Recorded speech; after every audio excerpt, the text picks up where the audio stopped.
I thought it would like solve my problems. I was like looking for it to like figure out the universe, and I just saw alien people and went to the DJ fourth dimension and woke up like, yeah, that was weird. Didn't solve anything. There was something actually kind of beautiful about it because I wrote down all these things about like my life that I was like upset with. Do I really want to be a comedian? And like, why am I so jealous of my friends? Like, you know, these kind of questions that torment me. And I wrote them down all on a piece of paper. And my hallucination was that I was in like an impossibly shaped like 4D cube room that had moving lights all around it, and there was a DJ who looked like a goblin. And I had this feeling that they're like, "You're back, welcome to the party, woo!" And I was like, "Whoa!" And then I woke up from it and I read the thing and just like laughed out loud. Like, these are stupid. I was like, what the did I expect? Back hang out with my friends. Yeah, I was like, I gotta go back to the goblin DJ. He was on the ones and twos. We're recording. We're going. Ladies and gentlemen, mostly gentlemen, welcome to another episode of the Rough Week Podcast. Yes. Shout out to the Weeklings. Shouts we love out you. to Rough Week the made Weeklings. it. Rough Week did it. Rough Week on the track. Rough Week. What's up, boys? Shout out for joining. Shout out to you for joining us. Thank you. All the boys have been following us and the ladies, because we got more ladies in the building. We got way more ladies. We've been appealing. Ladies. Yeah, we've been appealing to the female anatomy. You know, we've been anatomizing the female mind and shit on this. I think it's like I've been like wearing less sleeves. Yeah, actually, Christophe's been showing more skin, and we've noticed a serious uptick. Yeah, I've been working out. Actually, I lost 4 pounds. Oh, let's go, dude. I got under 2 bills. I took the gun out of my mouth because I weighed 198 instead of 202. Shout out to the Weeklings, dude. We love you, boys. Yeah, I love Shout you guys. out to, we just got, this is our first podcast back from Florida. The great state of Florida, Sunshine State. Sunshine State Comedy, man. Yeah, the Sunshine Comedy Festival. Wait, what's it called? I keep doing it wrong. I keep calling it Suncoast, Sunset, Sun Strip. Of the festival? Sunset. The Sunshine Comedy Festival. It's just Sunshine Comedy? State. Yeah. Oh, Jesus. It's not that complicated. 7 people have asked me what the name of it was. I think I gave 7 different answers. Yeah, it's Sundown. It's a sundown state. Yeah. If you're new to the podcast, please like and subscribe. Leave a comment. Anybody who's listening, old or new, leave us an algo comment on the regular video. We know you boys love the premieres. A lot of you join in. Yeah. You communicate with each other. We're one big family here. OTF. Yeah, leave Luke a kissy face. Yeah, leave me a kissy face. Luke, kissy face. It's gonna fucking. And then do like for me like a lick emoji and then a foot emoji. Do a weird gay one. Yeah, do a freaky gay comment. Leave some freaky gay comments in there. If you're new to the pod, dude, thank you for joining us. Welcome to the Weeklings. It's the greatest fan base in the world. You're not going to regret this decision. No. It's going to be the investment that pays off more than all other investments. Yeah, exactly. And shout out to the fucking dude. There's some boys who listen to the podcast in Florida. Yeah, that was nice, dude. That was nice. That was very Shout out nice. to those guys, whoever you were, nice guys who came up to us. Also, I don't think they went, which is totally cool, but someone DM'd me like, hey, I live on like the east coast of Florida. I might come over to the west thing. I was like, just to even get the DM is nice. Yeah, somebody's it's like a 4-hour drive. Like, you don't need it. It's okay. Don't come to Jacksonville. We're doing 5-10 minute spots. It's not a big, you know, in front of 9 people. Yeah, in front of 9 people at a movie theater on a Sunday. Like, I'm eating my ass. I'm fucking sucking cock. It was brutal, dude. Dude, there was a moment. Captain Wright, shouts out to Captain Wright. He was having such a tough time in this room that he just stood on the movie theater seats. He stood over them. He was just like trying his best to do something. I'm like, yeah, I'm sorry. It's fucking brutal in here. Yeah, dude. It was we had fun. A lot of our friends were there. No, some of the shows were great. The Hang was unreal good. The Hang was a fun time. Yeah, the Hang was S tier Hang. We gotta just stop. Like, we don't need these comedy festivals. We need like comedian meetups. Like, everybody. We always have a party. Yeah, like everyone from LA, everyone from Austin, everyone from New York. Just go. There's hang no out pressure somewhere. to sell tickets at all. We just rent out a hotel. We could also I feel like they could sell tickets for people to just come hang out. I think that is a huge deal with it. Yeah. Like a giant meet and greet. I mean, Cam was getting bombarded. I'm like, and we had just done this terrible show with him. Then we go to the bar after, and every other person's like, Tim Patterson. Yeah. Hey, man, how you? Yeah, there was a guy who was like, hey, that was really funny. And I was like, oh, thanks. He goes, I got to go, Cam's on. Like, he was like nervously leaving. He was like, oh, shit. Yeah. I'm like, okay. No, well, you know, I actually have a podcast. Yeah, if you want to listen. It's called Rough Week. Cam's been on twice. Yeah, Cam's been on many times. I'm sure you've seen him on there. Dude. Fucking, it was fun. Yeah, it was great. It was a good time. It was really great. I got to hang out with my mommy and daddy. That was nice. Yeah, your parents are sweet. Yeah, you got to meet my psychotic dogs. Dude, I love those dogs. I know, you love them. Everybody talks so much shit about these dogs. They're great dogs. Honestly, they've gotten much better. When they were like 1 or 2, they were like, one of them was like the devil. The one I loved. Yeah, the one you liked more, Layla. I can't believe you. Dude, I was petting her between her eyes. She was loving it. We were just hanging out. She is like such an attention slut. I love that. So am I. Yeah. Like she like barks at you. If you stop petting her, she starts barking at you and running around you, like scream barking at you. Yeah, dude. Jumping on you, barking, licking, every time and I would biting fall your ear. asleep, because I was sleeping on your couch for like 2 hours before we were getting ready for the podcast. Yeah. And every time I would fall asleep, they would just come over and lick my face while I woke up again. Yeah. I was like, I've never seen someone love me this much. Dude, I'll wake up. If I leave my door cracked, I'll wake up with them licking my face. That's awesome. And I'm like, ugh. They're like standing over top of me. I love it. Dude. Yeah. They have like an intellectual disability, I think. Yeah. Just like it runs in the family. True. Dude, fucking, we were talking about your love of tits, dude. I want to get back to that. Joe Jax, say what's up to the people. Hey, people. Hey buddy. We got him a mic. It's so fun. You could turn yourself up a little. Do you know which one's yours? No, yeah, I got it. There we go. I had There myself he is. quiet. I didn't want you guys to hear me laughing. Dude, the people asked for Joe. We have fucking delivered. Yeah, we'll just have. He's got a third mic. Yeah. He's micing it now. You can't see his sexy little twink You have ass. a disembodied voice. Yeah. Christophe, you're gay. No, I'm not. Get out of my head. Yes. You love to suck dick. No, I Christophe don't. loves sucking off guys. No, Christophe loves titties. Yeah, dude. We were just Just we so had an much ongoing. Dude, he's so. All right, so we all love tits. Everybody can agree tits. Every person loves titties. Tits kick ass. Yeah. Everybody knows that. Christophe loves tits in a way that I've never seen before. He genuinely has the sexual proclivities of a 12-year-old boy. No, I don't. Yes, dude. you do. You literally just love big tits so much. Yeah, it's that's all. fucking Like, but sick. you never talk about. Not only do you never talk about any other sexual preferences you have. Yeah. When you notice a woman, you don't talk about anything else. And if a girl's just got gigantic borderline elephantitis tits, you're like, Yeah. dude, she's so hot. It's just like, dude, What? What? Don't act. This came from a heated argument we had. Yeah. We were not saying what. Dude, You were a woman- accusing me of being weird. Dude, No, he gaslights so hard. A woman could literally no. neck up could look like Willem Dafoe. If she has huge tits, because I was like, holy shit, she's so hot, dude. You're like, what What an a angel. fucking babe, What a dude. beautiful angel. I love her. I love her. Yeah, Carmen. Yeah, Carmen with big tits. That's dude. You would, if you saw Carmen with huge tits, you'd be like, dude, she's so hot. No. Dude, you love titties, dude. No. What's up with this? And you gaslight a little bit because you go, everyone's like, we'll be like, that girl's so hot. And it's like, yeah, obviously. I'm like, I don't think it's that obvious. She's kind of borderline. But Yeah. but once you see those knockers, dude. Yeah.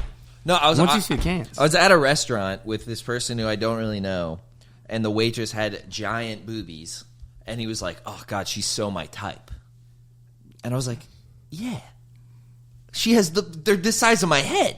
It's not everyone's That's a type. crazy comment. No, it's not. If a lady walks up, she's like, like just fucking monster cans on her. Like fucking watermelons underneath her shirt.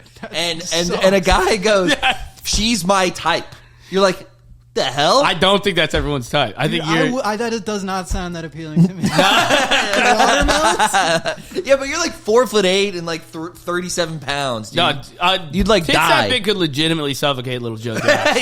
You could seriously die. That's a health risk for him to She's fuck like, a I lady. lost my boyfriend.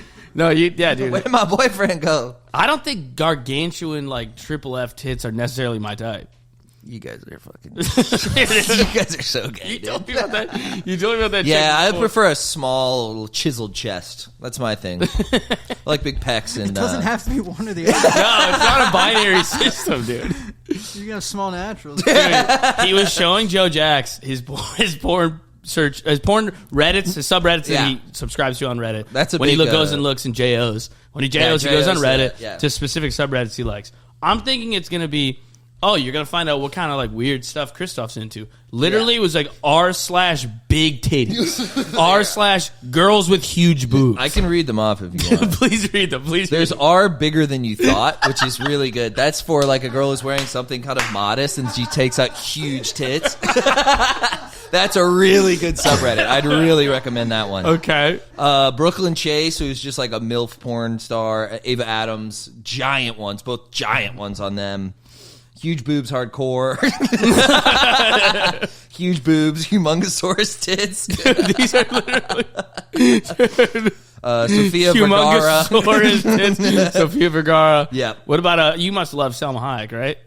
Oh, big fan. Yeah, Love she is so her. hot. She's though. a babe. I can't. Dude. She's a babe. I mix her up with someone else because I'm racist, but she's really hot. Sofia too. Vergara, probably. No, there's a third one. There's Penelope Cruz. Yes. Yeah. Big PC fan. Yeah.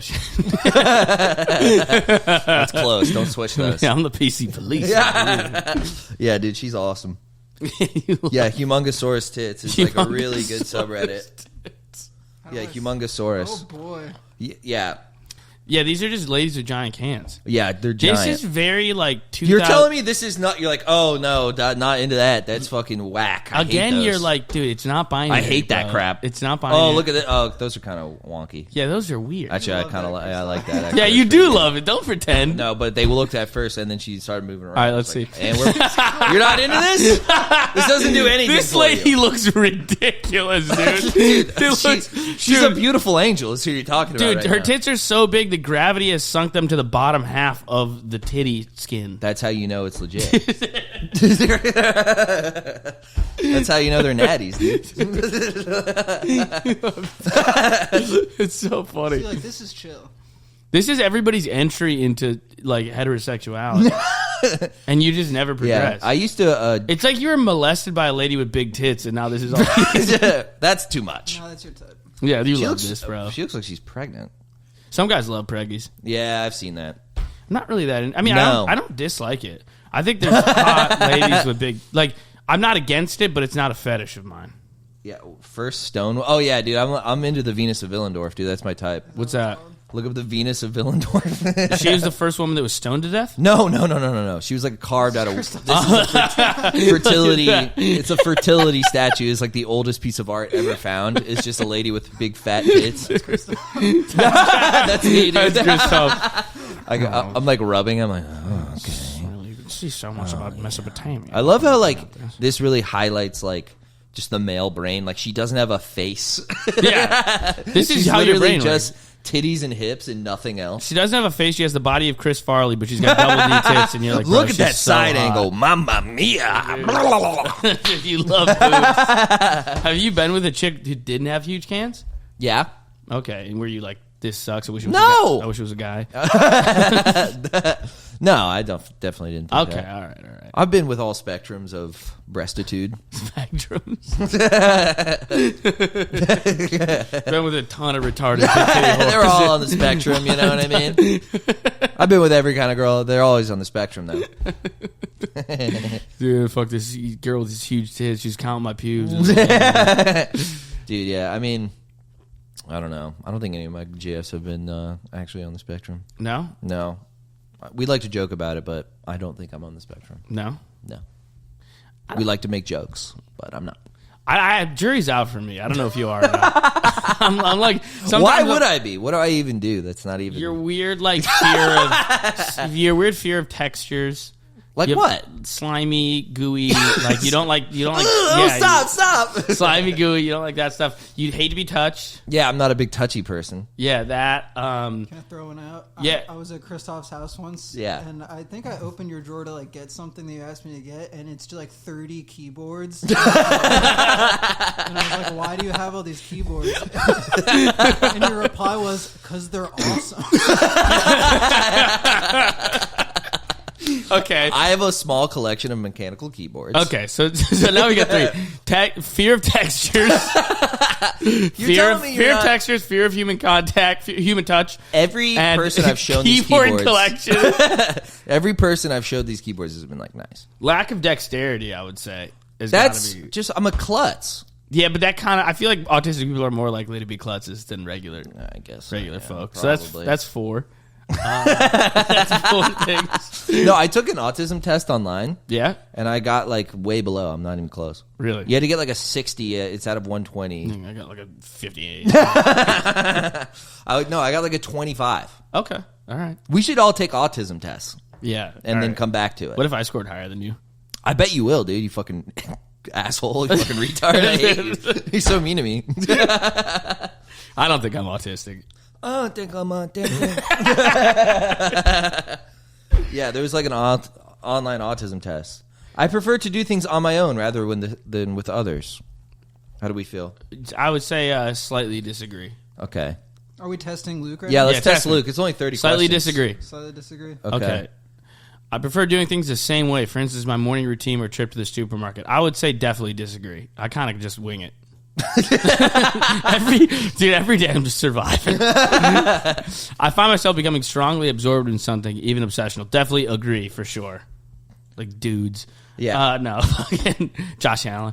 I'm very sensitive to noise and will wear earplugs or cover my ears in certain Strong, situations. definitely that's retarded. What are you talking? Who just walks around like with earplugs? This is so you. Sometimes people say I'm being rude, even though I think I'm being polite. You think that's true? No, you have a lot of. Agree. No, he's actually. I'm definitely. Yeah, agreed. that's you. Dude. That's you. Do you remember we talked to Billy Swift? Shout out Billy Swift, comedian. Yeah. And he was like, "You were so mean to me when I started." And we go, "Why?" By the way, Christophe wasn't actually mean. He was just being an autistic man. Literally, we go, "What did he do, Billy?" I'm thinking he was actually mean to him. He goes, "I was new in comedy and talking to him about starting in comedy and like having a bad set and then having a good set and what the difference was." And he just looked at me and didn't say anything and walked the other direction. I'm like, full-blown autism or just massive cocksucker. I know. I don't even then we remember. asked Billy how I was, and he said I was very sweet to him. Yeah, well, you're gracious and socially warm and all that horse shit. You can a group of people, they all feel welcome. Bullshit. Like I need dudes like you as friends. I'm though. like ice cold. We dude. need to I'm balance. Ice cold. We need to balance each other out because I'll give the warm like hug, handshake. How we doing? Yeah. But the problem is that I'm too people pleasery. Yeah. And like weirdos end up cornering me and thinking we're besties. Yeah. It's like the guy nobody goes near, like the kid that smells and eats his boogers. And that kid has like got me in the corner of the bar. Like, so here's what I've been thinking about lately. I just was wondering what your take was on this. And you're like, And I'm like, hey, well, yeah. I'm like being patronizing while I'm like, I want to kick him. Yeah. I can't. Yeah, that's a problem. So I need people like you who are just stare a man in the eyes and walk past. All right, let's go back to the autism. Let's go to the autism test. Well, I feel like this is good to see what the test is, but I don't think Luke is autistic. I don't think we're going to No, I find it by easy these to imagine what characters from a book might look like. Yeah, slightly agree. Yeah, it's just what you can visualize things. Is I that find not it easy something to talk in groups. Definitely Yeah, I agree. highly agree. Jesus Christ. He hates this. I'm more interested in finding out about things than people. No way. No, You're definitely not. No. I find numbers, dates, and strings of information fascinating. I would say I kind of agree with that. Yeah. But that's just being a dude. I prefer nonfiction books and films to fiction. There's no way. I disagree. Slightly disagree, because I also don't like fantasy. You also can't read a book find to it save your life. You also think words are hard. That's not what I said. It's the least autistic thing ever. You're like, these fucking words, bro. They're fucking pissing me off. Compartmentalize. Just say, put it together. What the fuck? The only Italian I've ever met that was autistic. Well-read? Well read. There was a smart autistic Italian kid I went to high school with named Dominic Rigatoni. It was Rigatoni? Fully Dominic Rigatoni, and we called him D-Rig. And D-Rig, dude, he got in a fight with some other nerd. Yeah. We used to, dude, it was like cockfighting high school. We would just pit two nerds against each other. That's awesome. And be like, did you hear fucking Christian was talking shit about you? Yeah, he said and Beyblades were what gay. was he saying about me? Yeah, he said Beyblades were for babies. He said you suck at Jenga, dude. He said that Roblox is actually not cool. Yeah, he said that it's so last season. What? They'd just freak out. Yeah. And then they would Fight each other. Yeah. Anyways. He said that Sonic is for nerds. Yeah. I find it upsetting my daily routine is upset or changed. Slightly disagree. There's no way. I don't think you have a routine. No, I don't. It's difficult for me to understand people's facial expression and body language. No. That's definite disagree. No. Dude, I'm going to get like a 0. Yeah, I know. I don't have any problem making small talk with new people. That's definitely agree. You hate This guy knows everything. I notice very small changes in a person's appearance. I would say I agree. Yeah. There's no way you do that. No, actually, no. Whatever. When I was young, I used to play lots of Let's Pretend or Imaginary games. Definitely agree. I loved fucking action figures and making I like collecting information about things I'm interested in. I would say definitely agree. That just seems like you have any interest in... I like meeting new people. Definitely agree. Oh, yikes. People close to me say I talk about the same things repeatedly. That's agree. Slightly or definitely? Definitely. I talk about a lot of the same shit. So lame. I find it easy to work out what people are thinking or feeling by just looking at their facial expressions. Yeah. New social situations make me feel anxious. Christophe? I'm going to go ahead and say definitely disagree for you, definitely agree for me. It's important to me to like carefully plan any activities I'm going to. No way. No way. Dude, I'm a nightmare. Every time Christophe shows up to do the podcast at the time we agreed, I just got in the shower. Yeah, you're always bathing. It's very Italian of you. You're like, I got to put my soaps and creams on. Christophe's coming over. I gotta freshen up. I got a pat on my nose. Hey, I got no fucking grease in the hair right now. I can't have fucking company Dude, I'm over. looking sloppy as hell. I only have one finger on my, or one ring on my fingers. Christophe hasn't seen me in 16 hours. That's how I present myself. I find it hard to spruce up my chest hair. I find it hard to work out what people's intentions are. This a fucking greed, dude. I can see a snake from a mile away. Well, I see snakes in the grass. Fucking snakes in the grass. Snakes in the grass. And I'm a fucking hawk flying in to take them. I find it really hard to play imaginary games with children. Definitely disagree. I love them. Yeah, you love kids. I'm a good diplomat and easy social. Yeah, definitely agree. Jesus Christ. I'm a good diplomat, dude. I'm often the last person to understand a joke. Yeah, this guy sucks for that. Luke's a real stick in the mud that way.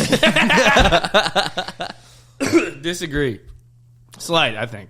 Oh. Do you think spontaneously? Oh, I would say whatever, that's fine. Yeah, it's fine. I'm interrupted doing something. I find it hard to get back to what I was doing beforehand. I'd say I slightly agree. I don't like being interrupted. And no one likes being interrupted. Yeah, I notice patterns and things all the time. Yeah, dude, definitely Rain Man-esque with that.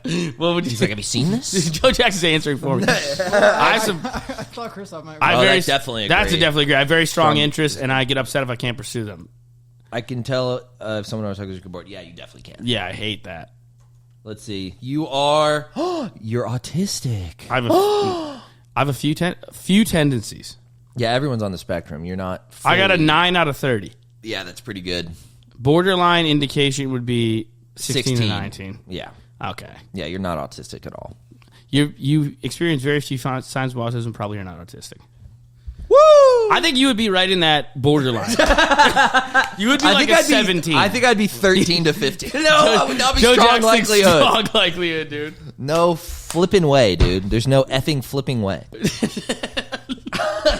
I took like 100 question one. Yeah. And I got like a 22 out of 100 or something. That's how worried you were. You're like, let me take everyone in my detailed exam. Everyone in my group chat took it. And 2 of the 4 people who took it were like, you're autistic. Dude, there was ones that like they said they responded strongly to. I'm like, I can't believe you're this autistic. Like it was, I'm trying to remember what they were, but it was stuff that where you're like, dude, what? Why the fuck is that? You actually see the world that way? That's crazy. Was this Jarrett in them? Yeah, Jarrett was, I remember, very autistic. Yeah. He was in like the 16, 19 range where it's like, yeah, you might be, dude. It's right on the fucking line.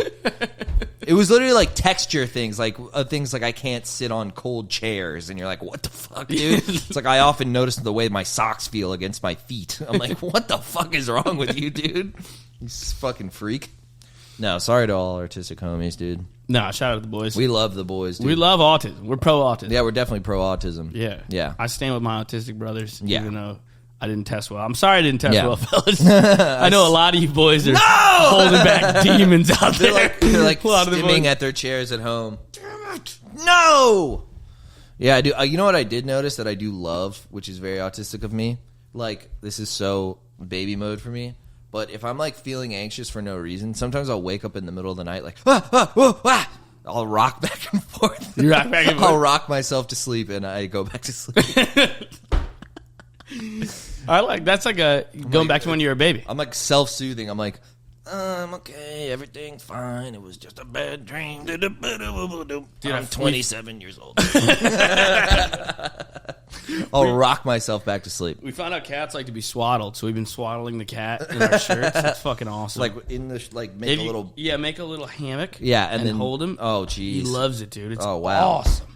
I feel like most cats don't like to be held at all. Otto loves it. That's weird. He has like social anxiety. He doesn't like new people, but if you pick him up and hold him and hug him, he'll just kind of stay for as long as you want. I don't know if it works with strangers. You don't think so? He'll scratch the shit out of me. Yeah, he likes you top percentiles for strangers. Yeah, and he barely likes me. Yeah, dude. He fucking He hated Anjan. Anjan's a manic Indian man. Yeah. And my cat was immediately like, don't like your energy, don't like your race. Smell, gross. None of the senses. This is not working for me. No, I was you asked me to watch him and like feed him and like change his food or whatever the hell, and I came over and I fed him and he was like so sweet while I was feeding him, and then he ate and then he went back into his like little egg foam box or whatever, and then I went to pet him goodbye and he just went he just swiped at you. He was like I didn't want any part of it. He was like, no. He's like, you gave me what I wanted. Yeah. Now he's like, he's real hit it and quit it type. Dude, he's of a real cat. like if you got something for him, he's a big fan. Dude, I've been watching so much SVU lately. Why? Autumn loves it, and we've watched so much of it. Yeah. I literally am getting concerned where I'm like, I think I'm rotting my brain because this is the only thing I've put in it besides it's been football and Law and Order SVU for 2 weeks. Yeah. And nothing else has entered my mind. I don't have anything. I have no new thoughts. It's all DNA evidence and cover 2. When I see exactly. It's a mix of those. It's like, how does C.J. Stroud read defenses? Mm-hmm. Was the rapist the kid's dad or not? Yeah. They found his semen. Yeah, was there semen left at the scene? Yeah. Lamar's gotten better as a passer. Yeah. That's really I'm very focused on those two things. I'm so rooting for Lamar. I can't. It's like a palpable. It's like I feel it in my stomach. I'm rooting for Lamar so much. Oh my god, dude. Yeah. I can't take another Chiefs Super Bowl. I've seen many. Thank you, fellas, in the chat last episode, or a couple episodes ago. This is our first one back in New York. Yeah. We got one more Florida boy episode to give you guys, but thank you for your condolences. Dude, the guys in the chat were literally like, Luke, I'm so sorry. Yeah, it's like your mother passed away. Yeah. You're like, I'm so sorry. Dude, it was way worse than that. It was way worse than that. I would have been over that in a week or two. Dude, you're still feeling this. These are going to be scars. Dude. I know. I mean, it was such a close game. Me and my lady have gotten to the point where it's now happened 3 times where a result of a Bills game has made my face look so visibly sad that it made her burst out in tears. She's like, you're so sad. It's now becoming a routine where it's like, Bills lose a heartbreaker. Yeah. I apparently aggressively frown. Yeah, you're sullen. And the love of my life weeps at the sight of me. It's like, Jesus, dude. They're so depressing. Yeah. I'm getting to the point, I think I got one more like heartbreaker left in my I can hand. There's one more layer of heartbreaking armor, but you got a year to recover. I got a year to recover, but it's getting to the point where I'm like, these fucking assholes. Like, how much more time am I gonna waste on these pieces of shit to just ruin everything? I mean, what was this one? It was a kick, missed field goal. That was brutal. Tyler Bass. If I see him in the street, it's on site for Tyler Bass. Site for Tyler. Wide Bass, right. Dude.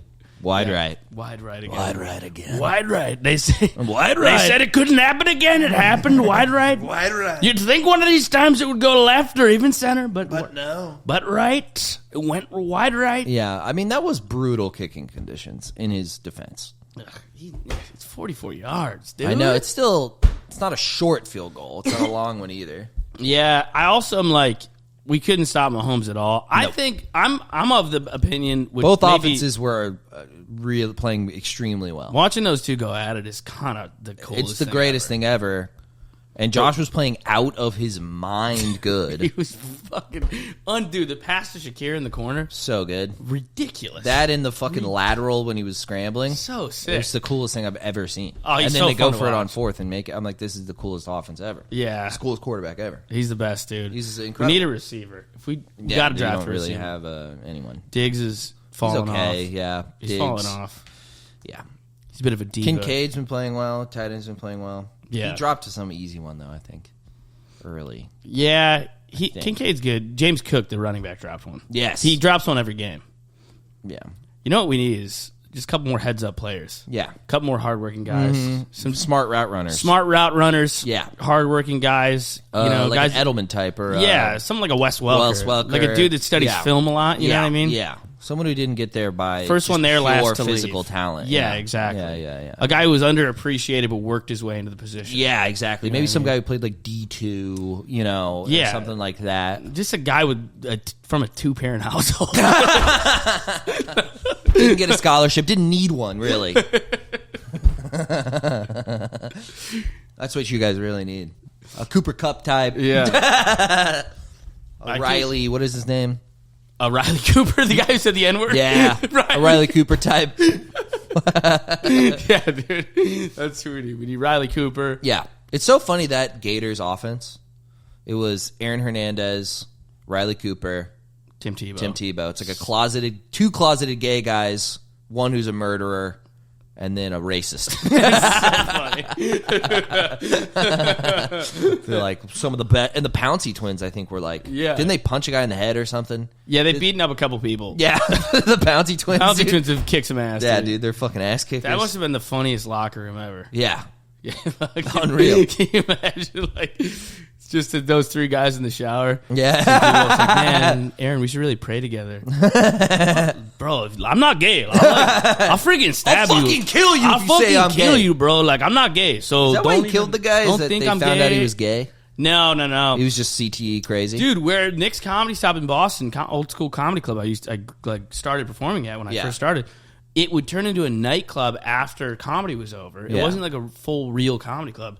And he went there after one of the comedy shows, got in an argument with two guys on the dance floor, waited till they came out, drove by them, and murdered them in their car. Yeah. In downtown Boston, which is not a dangerous area. And didn't he kill a witness, too, or something? His brother-in-law was the witness, and he killed him. Yeah. And his best friend was the other witness, and he shot him in the face, and the guy lived. Whoa. Yeah, he shot a guy in the head, and he lived. Yeah. And it was like a horror movie. The best friend was texting him like, bet you didn't think I'd make it through that, motherfucker. Holy shit. Can you imagine some guy shoots you in the face, you survive, you walk home, and then you're like, dude, as soon as my phone's charged, he's getting a fucking business. As soon as my phone charged, he's I think I wouldn't mess with that guy after he shot me in the face. Yeah, I'd personally be on my P's and Q's. Wait till he gets these zombie eye chats. Once he gets these zombie eye messages. There's a hole in your head. Selfies. There's a guy on TikTok who shot himself in the face. And his TikTok name is just trying to commit suicide? Yeah, he tried to commit suicide, and then he now he has a TikTok where he just talks about whatever, depression awareness or whatever the hell. And his name is legit Shooty McShootface.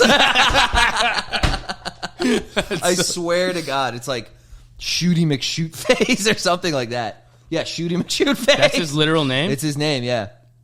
I think so. I could be wrong. Nope, I'm wrong. This is something in Borderlands or something. Dude, there was a TikTok guy who shot himself. We've talked about how wild Instagram's getting with the comment section. Oh yeah, dude, it's the Wild West. I felt so bad the other day. There's a fat lady. She's like a fat, non-binary looking chick whose dream was to run her own coffee cart, and it's just this adorable video of her opening her coffee cart and then serving people their espressos in the morning while they're on their morning jog in the neighborhood. Yeah, it's just a really nice neighbor to have, just a good member of the community. They're just really overweight. Yeah, dude, the top comment was, "Post a video of you running as fast as you can." I've seen a lot of those that are it's the same person and they're super sarcastic and mean and they're like, that looks good. Try water though. Yeah, dude. People were commenting gotta be with milk and sugar. Yeah, dude. All the things that she makes are it's an orange creamsicle and you're okay, man, come on. That's a thing. I have a aversion to when people do things that I think are for kids. I mentioned one earlier. Sugary drinks, liking big titties and stuff like that. Big titties are cool. You take it to the nth degree with the tits. The one is when dudes are like, oh, I just drink to get drunk. I don't like the taste of it. So every time I drink, I drink to get hammered. I'm like, no, you're supposed to grow out of that. It's for fucking college. You drink in high school. You're supposed to grow to I love the taste of a cold beer. Yeah. I love the taste of a scotch at the end of a long day. Oh my God. You got to grow into that. Yeah, I got and I hate when people are all I do is just, every time I drink, I pound vodka It sodas. Does loop back around to being gay, though. What do you mean? There's a nice middle ground. Oh, because otherwise you're a IPA sommelier? Well, yeah, if you have a curly mustache and you're the hoppy notes are really, there's a scent of vanilla. Yeah, or you're drinking a scotch and you're it's you can tell it's oak aged. And it's just suck a cock already, dude. This is so gay. Dude, I hate when I'm in a drive-thru at a Dunkin' Donuts and I'm I'll take a large black coffee and then another guy's can I get a cold brew? And then the kid in the back's can I get a candy cane frappuccino? I'm dude, we're all grown men. Have you no shame? Yeah, I know. Have you no? Really... You're a grown man who's not embarrassed at all to order a fucking vanilla. I'll do that 1 out of 10 times because sometimes I'll go to fucking I'll hit the Starbucks, dude, and you get a You get a vanilla cold foam one or whatever the fuck it's called. There's like, good? dude, there's one that's so yummy. I forget what it's called, but it's like salt. I think it's salted caramel foam. The foam is crazy. You're dude. really just like a It's baby. You're eating sugary drinks. Yeah. Dude, I think there is something to that. Like, I think I'm orally fixated. I love dairy products and huge boobies. Yeah, dude. I'm like, this is all related. You like weren't breastfed enough as a kid. No, it's Freud. It's clearly Freud. It's so Freudian. It's absurd. I'm like, my favorite things are ice cream and boobs. It's like that. My mother didn't look at me, didn't smile for the first 3 months of my life or something. I like don't know. milk products and big titty milk. Yeah. Pretty much. I mean, that's my life. Something happened with your mom. Yeah. Oh yeah, definitely. Well, I wasn't breastfed. Oh really? Yeah, she couldn't do that for whatever reason. No, I don't think I was either. Yeah, you can tell. Your brain develops better, right? Yeah, you're way smarter. No. Isn't that what they say? It's better for your development, though. I have no idea what it is, but I think it has something to do with like oral fixation because I'm like vaping constantly and like I have a problem with food. You know? Yeah. If a glass of water is in front of me at a restaurant, I just drink it the whole time. Yeah, I don't know what that is either, and they just constantly refill my water. I'm like that. If I get like a club soda or Diet Coke, I'm sucking that thing down in 2 seconds. Dude, I slurp shit down so fast, and then I'm like sad that it's gone, and I'm like, well, you drank it in 2 seconds. I eat disgustingly fast. It's very much like Tony Soprano over the kitchen counter. Yeah, I'm like you can't even choking. breathe. I'm not tasting anything. Yeah. Did I tell you when I was a kid, I have asthma and allergies, but my parents like didn't give a shit. Like, I love my parents, I love my folks, but they had a weird thing with like medical stuff for some reason. Like I had scoliosis, and they're like, "You're fat. Shut up." It's so Floridian. Claude, he's coughing again. Your dad's upstairs. He's like, gay. Hey, dude, literally, I'd be eating, and because I can't breathe. Clear your fucking throat. Hey, dude, literally, I'd be eating. I can't breathe through my nose, so I'd be eating, and I'd eat, and I go, I'd be holding my breath. And they were like, Jesus, what's wrong with you? Such a funny Fucking breathe. Every time you have breakfast, it's like you're snorkeling. Yeah. Dude, that's so funny. I gotta come up for air from the pancakes. Dude, all right, add that to the autism list. That's not autistic. I couldn't breathe through my nose. Joe Jax, can't breathe through your nose. A little autistic, I would say, right? Yeah. Christophe's autistic. I don't know about that. Or I would do, I had asthma, so I would wheeze. I would like exercise and start wheezing, and they're like, Jesus, you're in terrible fucking shape. Yeah. And I'm like, I have asthma. Yeah. I go to like a doc. I'm like, so funny to be I had to like do independent research. Clinically, you couldn't breathe right. They're like, you fat fuck. yeah, dude. I was like, this kid can't fucking breathe. and I'm like Get in deathly, the gym, dude. I'm like deathly allergic to ryegrass.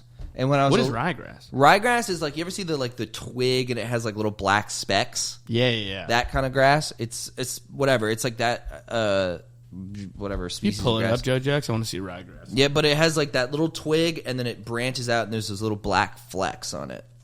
That's like short ryegrass, but exactly, this kind of grass. Okay. It's everywhere in Florida, and You were deathly allergic to this? I'm so allergic to it. I'd be having like asthma problems on my football field because it was made out of ryegrass, and my legs would itch. Like it would feel like my whole legs were like itching, and like my whole face would itch. I was all fucked up from it, and I used to think that. This is how stupid I was as like a baby, but as a little kid, I used to think that it had ants in it. Like in my little baby head, I was like, "Oh, there's ants in that kind of grass. I don't like it. It makes me itchy. Like it makes my whole body itch." Did you think the ants were on you? Yeah, I know. It's freaky, right? Yeah, I would hate that. Yeah. Damn. Did you say your parents also like took away your pain medication? Oh yeah, that was horrible. I actually side with Mrs. Jean. I know, dude. Everyone talks about this like I'm going to become some fucking fent head, but I'm like, just give me some perks, dude. I'm dying over here. Yeah, you got sliced me open. Spinal surgery. Yeah, have you seen what it looks like? Your mom tried to placebo you with aspirin. She took away like the hydros. Yeah. That's a wild move. Crazy move. That's a crazy move. That's looking out though. She was like, she feels guilty about it, but she's still like kind of steadfastly like, you could have been a pillhead. She's not wrong. Oh my God. Dude, we know kids who are like nerd comic losers who are like, yeah, I had an oxy problem. I'm like, Yeah. how did you... I can't picture you with friends. Who gave you the oxy? Who sold you these? Who did you talk to that sold you oxys? And they're like, I had to get a knee surgery when I was in 8th grade. I'm like, wow. Maybe. I guess so. But like, a then major surgery like that hurts so bad. It hurts I can't so imagine doing bad. that without Yeah, that's a heroin. good point. Yeah, dude, you got Dilaudid for getting ball cancer. Not your ball, but my your tummy. Yeah. What happened to your tummy? I had a big old surgery from the cancer stuff, and they gave me like synthetic heroin. It's the best. It's lit. It's so good. You told me when I remember you telling me when they took away your Dilaudid, you were like, no. It wasn't even like they took it away. I was on a schedule, and they were like, "Oh, it's 6 hours late," and I'm just sitting there in the bed, just like, "Oh my god!" I'm just watching. Oh, that the clock sucks. It was sick. Dude, when I got it, I was like, "Oh, this is so fucking good." Yeah, when I had back surgery, they did it. I have like shitty veins I was fatter too, so like. You don't have that visible of veins. Well, that's kind of nice. Yeah, I don't have like super visible veins, so they kept missing and fucking me up like here on the crook of my elbow. So they like blew me up and it sucked and it didn't work. And then they had to switch to my ankle, to my foot. They had the IV in my like lower calf area. Okay, but it wasn't in the vein, so it was just like ballooning, like it was just like dripping liquid into my foot, but not into my blood. So I wasn't getting any Dilaudid, and like. Getting off the Dilaudid, I was like fresh out of surgery. It was like 2 days after surgery. I was like, ugh! like the pain was like paralyzing pain. Yeah. And my foot was like I could feel my skin stretching with liquid. It was crazy. Ugh, God. Yeah, it was wild. I've never done an opioid. I've never had a surgery big enough to get opioids. Warrant one, and I've never just. We should like one. Try perks. That could be a good Patreon goals. We all do ruin perks. Our fucking lives. This is the best. Heroin special. 700. Shout out to the Weeklings. It's just you keep hearing our heads bop onto the microphone from nodding off. That would be awesome, dude. You ever hear David Cross's bit about heroin addicts nodding off? No. It's really funny. It's like they're bent over at the waist doing that thing they do. Yeah. And he was like, when you're on like tripping psychedelics and you're like, all right, I got to go to the store to get batteries or whatever. And you're like, I just got to make sure nobody knows I'm high. He's like, that's the heroin version of that. They're like, I can't fall over. Everyone's got to know. Everyone's got to know I'm high. I just got to stand up. It's like, no one's known. He goes, chill. He's like, those guys are all sitting there like passed out, standing up. They're like, nobody even knows I'm high right now. Yeah, dude. That's Trank now. Have you seen the Trank stuff? No, what is Trank? Trank is like an animal what's it called? Animal tranquilizer. Yeah, Trank. Duh, fucking stupid ass, fucking idiot. It's called xylazine. It's Trank, dude. It's called they call it the zombie effect, dude. Was this Kensington? Yeah, it's got to be. Probably. It's definitely like the way they can't physically stand up. They're on so much of this stuff, and they cut. It's like fentanyl and Trank is like the new cocktail of choice, and it's like. They fucking flat out are like completely like folded on themselves. You know what I'm saying? Like they're standing at like a 10-degree angle.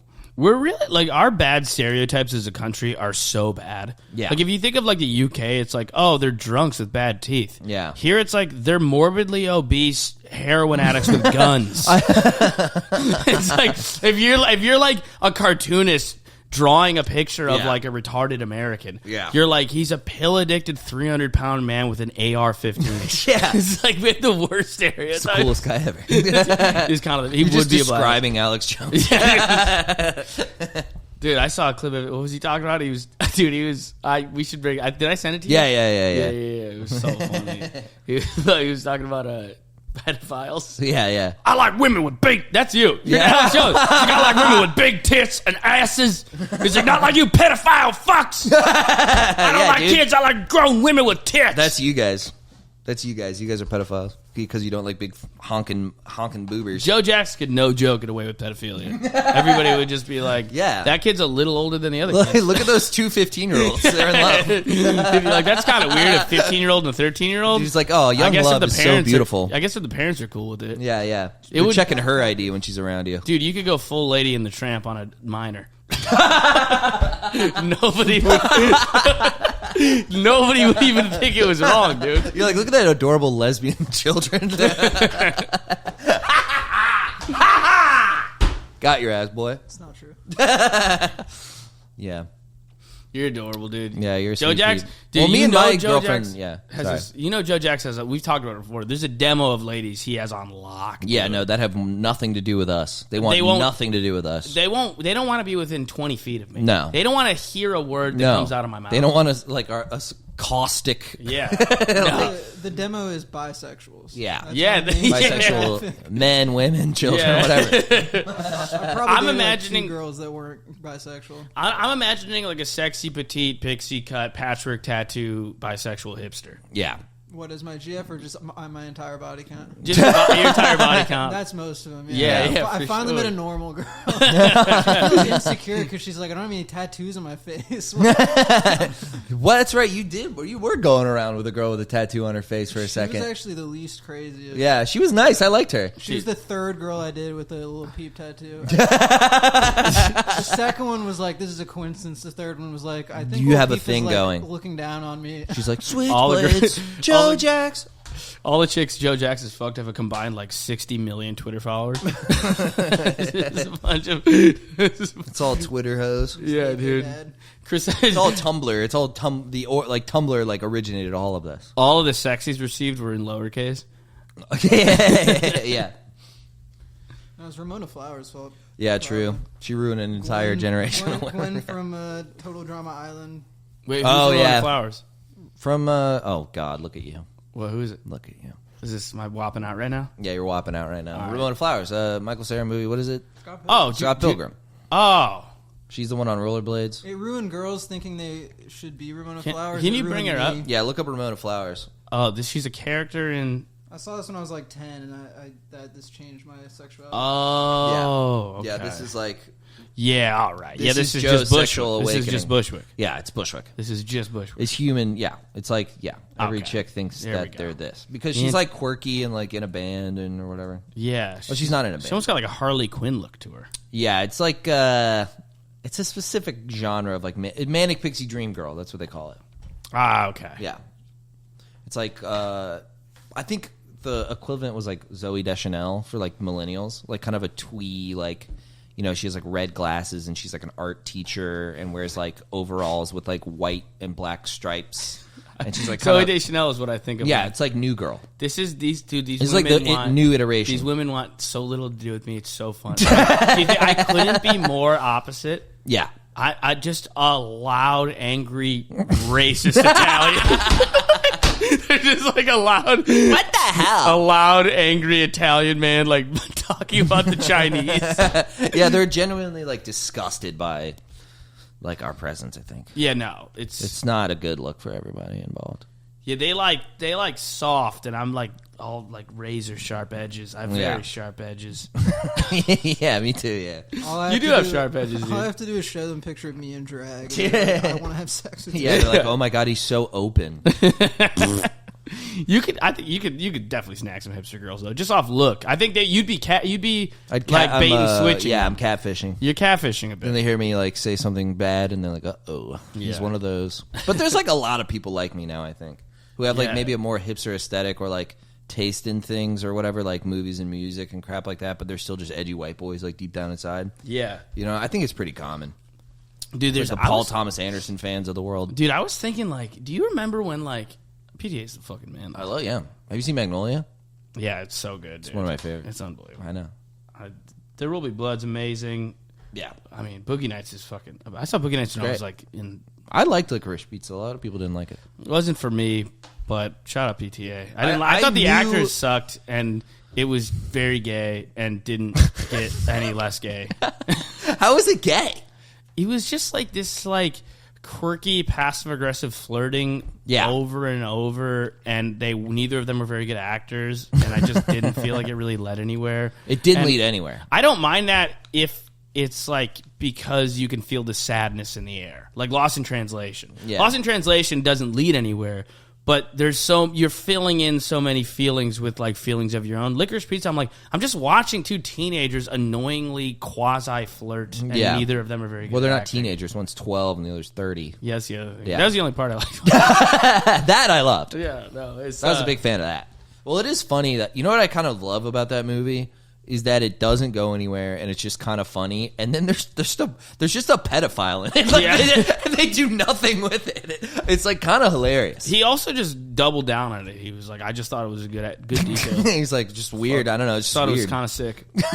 Thought it was sweet. So funny to me. Yeah, dude. You got the girl from Haim, and you're like, she fucks kids. Wild move for her to do. And then they're like, waterbeds were silly. Yeah. Like, it's so funny to me. But yeah, I thought it was like fun. Joe saw it before me, and he kind of was like, just so you know, there's no plot to speak of. I think that helps if you know that something doesn't have a point and you're never looking for it. I don't mind a plotless movie. I just didn't like those two people. I didn't like Hoffman's they weren't kid particularly likable. Haim lady. Haim was pretty annoying a lot of it, I thought. Yeah, too. she was pissing me off. She was like kind of dumb, like just makes stupid decisions and then like is a pedophile. She was also talking down to the guy. First of all, don't love to see a woman talk down to a man. Yeah, especially against not a 15-year-old man. It's against my culture. And second of all, she's talking down to him like he's an idiot. And I'm like, well, yeah, he's a child. Yeah. She's like, you moron. Yeah, I'm you like, fucking you're dumbass. 42 years old. He's a baby. Right. Have you seen Crazy Stupid Love? No. It's a cute-ass movie, dude. I love Punch Drunk Love. Speaking of PDA. Punch Drunk Love is incredible. The Crazy Stupid Love is like, it's like not Michael Cera. What's his name? Michael Scott. What the fuck? Steve Carell. Oh, okay. Steve Carell and Ryan Gosling, and they like, it's kind of like Hitch, but it's Ryan Gosling and Steve Carell. It's just White Hitch? Yeah, it's like White Hitch. So much better. Just Hitch, but like... How much better it's is... just Hitch, but they cut out the part where he teaches him how to dance. yeah, dude, yeah, literally. It's like, all here. Y'all here. You remember Hitch, dude? Hitch. Fucking Kevin James. Kevin James, dude. KJ, the man. Kevin James is an American hero, dude. He is, dude. He is. He showed that you can just be you can still just be a fat oaf. And it works. Tim told me he did a show with Kevin James on Long Island. He was like, I was so jealous. He's like, he didn't know who a single comedian was under the age of 50. He went on stage, all the retarded boomers were... It was like the Beatles walked in the door. Oh, God. And then he just left in his like driver's car. I'm like, this is that was the life back in the day. You used to be able to do that. You could just make a movie and like fight a guy in a chimp suit and you'd get a $20 million check. Did you see Somewhere in Queens? No, I want to though. It's good. Yeah, I love Ray Romano. It's good. I love Ray Romano. It's not like... It's good, dude. Yeah, it's like he's good in it. He's a fucking good actor, Ray Romano. Who would have known? Who would have known? Who would have known? I mean, he's just been... He's just been doing that on a sitcom for 12 years. That was huge. Yeah. So it's not like... His special was good, too. The one where he's at New York Comedy Club? Or no, he's at the Comedy Cellar. The Comedy Cellar. Really I didn't good. see his special. It was funny. It's great. He's super punchy, super like... It's kind of like old school punchy, self-deprecating without being... annoying, you know what I mean? It's like, I'm a fucking idiot. He's kind of like an oafish dad, and it's really, really fast. I'm like, this is great. That's awesome that Ray Romano's just incredibly talented. He's unbelievable. Like what an underrated. He's unreal. I mean, he's like worth $100 million. Yeah, I guess he got paid for it. He's got syndicated TV money. He's a lot amazing. of those older dudes. You're like, damn, this is great. Like what anything I've ever seen of Dana Carvey's, I'm like, this is insane. He's so good. He's so good. It's all those guys who last. You know, it's like you're 50 and you're still. Dude, Master of Disguise is a pile of garbage, but I love it. He's so funny. He's like so. Dude, the Chopping Broccoli SNL audition is so funny. Oh yeah. He's unreal. Great. Yeah, no, he's incredible. He's one of the most talented people. He's the last he's whatever. One of my favorites. Underrated. All those guys, dude. Yeah, you don't get that much anymore. Like insanely talented, like comedic actor almost who does like spot on impressions and crazy voices and like. I think it's like you also don't get too much like the Robin Williams-y type. Yeah, you don't get that, and then you also don't get like the Kevin James, Ray Romano where it's like Family Man. Yeah, you don't really have that. Those archetypes like don't exist. It's the death of network TV. Yeah, it's so spot on. There you go. See? That's why we got you. There's no place for him. You're right. I don't like... But aren't we going to... But do you think people our age and younger are just not going to have kids, so we're not going to need that type of content? Or will there be like... There will be. Once people who grew up, who had the internet in their entire life, get to be 48 or 52, won't they need like Family Man, quirky voice? It'll happen, but I think it's so niche audience based that you'll grow with whoever you like. Yeah, I guess. So, like, by the time your favorite comedian now who's 30 or our age or something like that is in their 40s, you will also be in your 40s. Yeah, and hopefully they grow with their audience and they change to be that's going to happen. They're going to see so much of you. Every comedian is going to end up getting hated by the people who love them. Yeah, it's some section of them will despise them for some reason. You know, they just see too much of you. Like, everybody grows. It's not just with comedy. Everybody grows to hate whatever they're into Yeah. now because you just see it constantly. Yeah. So you incessantly see whatever singer, actor, Yeah. comedian that you like, YouTuber, whatever it is. Right. You incessantly see them, and then you just grow to despise them because you've seen way too much of them. Nobody grew to hate Jim Carrey. No. Nobody was like, Robin Williams pisses me off now. Yeah. Well, people hate Jim Carrey because he's like annoying on the red carpet. I Now. hate Jim Carrey. Come on, Jim dude. Carrey's like, we're just an illusion of ourselves. Yeah, now he's he's real ayahuasca. Yeah, he brand. smoked pot once. You know, it's very smoked pot once energy. Dude, I'm not real. You're all not these real. fucking comedians in LA, dude, they just go on ayahuasca retreats like every other month. Yeah, they're like, I've just decided I need to be a bit psychotic. You're to just function. you're gonna turn yourself into like a Yeah. homeless guy. Yeah, for sure. That's so crazy. Yeah, I think it's like midlife crisis shit. It's like instead of buying a Ferrari, now they just buy a fucking tub of ayahuasca. They're like, this is my child wife and my tub of ayahuasca. Also, nobody I've known that's done ayahuasca changed anything about, like, I'm like, I can see, you're trying to figure out what's wrong with you. I can see it right here. Yeah. I'm totally aware of everything that's wrong with you, and Yeah. none of it's changed. Even though you've been on 17 ayahuasca retreats. Yeah, I mean, it's a lot harder to figure out what's wrong with yourself than to see what's wrong with other people. I know, but then what is the ayahuasca doing for them? Hopefully, it like I don't know. Have you had experiences where I started listening to Joe? You recommended Denial of Death. Yeah, I'm like 60 pages in. Dude, it's so good. That's a good book. I got the. Have you read it? Yeah, I read like the first chunk of it. I dated a girl who had it. It's so good. The first I listened to on audiobook the first 2 chapters, and they had this whole thing about like psychoactive experiences or psychedelic experiences.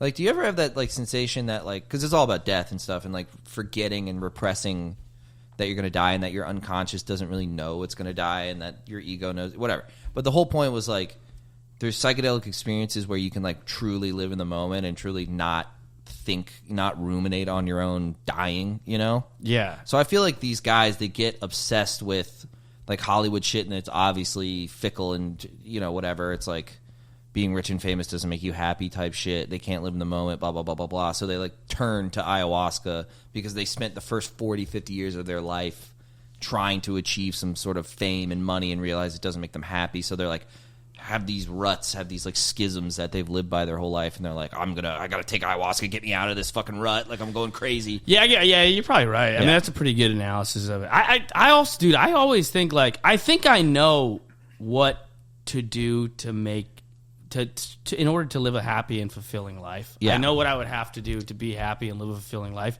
but I'm almost willfully not doing it. Yeah. I'm like, I just live in the moment and be around your loved ones as much as possible and experience as many things as you can, and like just appreciate every second that you, I know that that's what I should do. Yeah. Like, I don't think I need a psychedelic to know that's what I should do, No. but I don't practice it at all. But I think what happens I'm like is on my phone and obsessed with my comedy career. Or, like, yeah. No, Screaming about football. Dude, I was like, not leaving my apartment for I'm 2 trying days. to think what something made me absolutely miserable recently, and I was like, I had a moment, like, you ever like snap out of your own fucking like, because I get in these ruts of like negativity, or I don't know what to call it, or like jealousy or negativity or whatever, and I'm just so like consumed with it, like it's like, and then I realized I was like, oh, I like that, like I like thinking about it.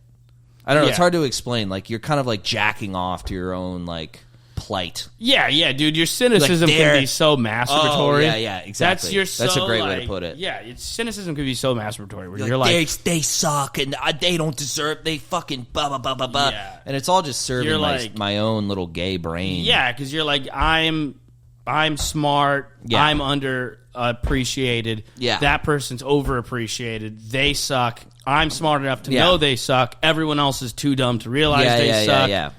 People think things matter that don't matter. I'm Right. smart enough to know they matter, but they don't matter. It's very like narcissistic. Right. And it's easy to get caught in that loop and like kind of it feels good even though I'm purposely making myself feel bad. Yeah, like Christopher Hitchens was almost like an arrogant militant atheist. Yeah. Like, he's like a genius and a great writer. Yeah. But it was almost like he was almost arrogant about his degree of like atheism, or the way he portrayed it was almost arrogant. It's I mean, masturbatory, like you said. Yeah, it's like Bill Maher shit. It's like religious. Yeah. It's goofy as hell. It's so funny that was a movie. Yeah, Bill Maher just going into a mosque and being like, "This is dumb." Take the towel off your head, moron. Yeah, literally, like, yeah, it's so dumb, dude. you think God really cares if you eat shellfish, you fucking dumb Jew? And you're like, Jesus, dude. Oh, no meat on Friday. Who came up with that rule? Why don't you kill yourself? Yeah, no, Bill Maher is a certified. Yeah, we'll have to bleep that, but it's what he is. Yeah, dude. I was watching just out of morbid curiosity, and it did not disappoint. Yeah, DiStefano did Bill Maher's podcast. Oh gosh, it's the funniest pairing. It is just as bizarre. Is he like running around the walls, and then like Bill Maher smoking a little because DiStefano's clove. fucking hilarious, and it's just DiStefano being a manic, like metrosexual Italian Goomba. Yeah, and then fucking Bill Maher just being utterly confused and perturbed by everything he's doing. And he just keeps going, Bill, you're my favorite lesbian. He's like, lesbian? Why would I be a lesbian? Who's a lesbian? She's, no, I'm just saying you look like a lesbian. I got a lesbian aunt. She looks just like you. We used to call her Aunt Bill Maher. She's like screaming. And Bill Maher's like, your aunt looked like, is she a lesbian? Why would that be? This is an aunt, not an uncle?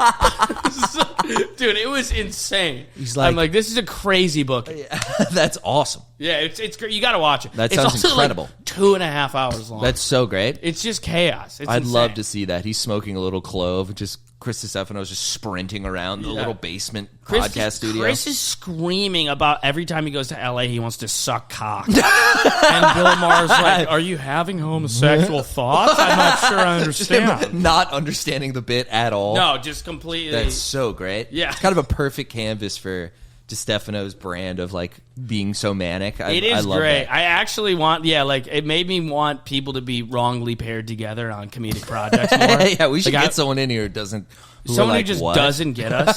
Yeah. That would be awesome. Who was like super uncomfortable. Who would be a good person? Who could we book? I think. Who would totally not get... I mean, Hassan Minaj. Oh, that'd be great. Would not even begin to understand anything we're saying. You don't think he's been around enough people like us just through the cellar and things? Like I don't know if New York comics, like he can't pick I don't know if I think he'd try to pick it up and he'd kind of be like smiling through it and not really understand. No, not from what I've heard. Okay. I don't know if he'd be That's so funny. I don't think he'd be pissed for me to say. He might have talked about it on the podcast. Yeah. He fucking airs out everything. If he gets mad at me, I'll say sorry.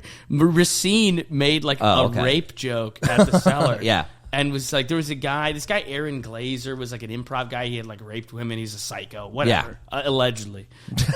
And so he was like, someone was like, oh yeah, that girl sucks at comedy. And then Racine was like, we should introduce her to Aaron Glazer or something like that. Yeah. Something about some rape joke. And yeah.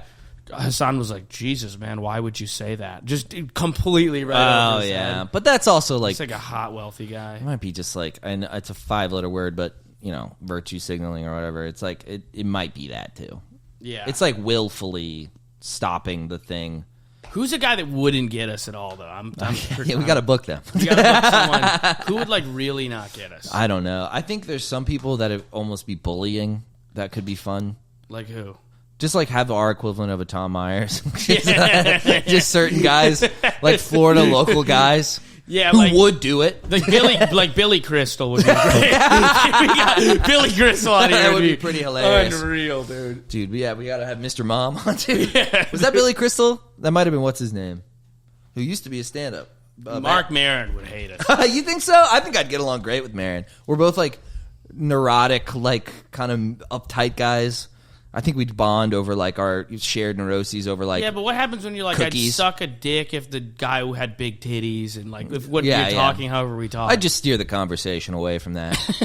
I would just talk about like, you know, us having Maron on would be amazing. Yeah, I'd love to have Maron on. I love Maron. I'm genuinely a Maron fan. I like him. Yeah. I think. I don't know. What is his religion bother you? My mom's obsessed with him. Yeah. She loves. He's so neat. I should show my mom Maron. She'd love him. Of course she would. Yeah, dude. she would. He's one of the fucking. But he's like 60. Like I can. He's a god in the neo-lib community. Yes, it's him and Clinton are on. Dude, him, Bill Clinton, Bill Maher. Yeah, they love him. But I think he's so much better than Maher. He's like leagues smarter than Maher. Yeah, like, but I kind of and way funnier. 1,000,000 times funnier. I kind of like that Bill Maher's fighting the fucking good fight now, though, dude. What? He's what? Like he's on the front line against the PC police, dude. I guess so, but he's like the corny edge. If anybody to it. knows, he's like what I you know see anything about me, dude? You know I fucking hate cancel culture. I know. That's why I don't like it.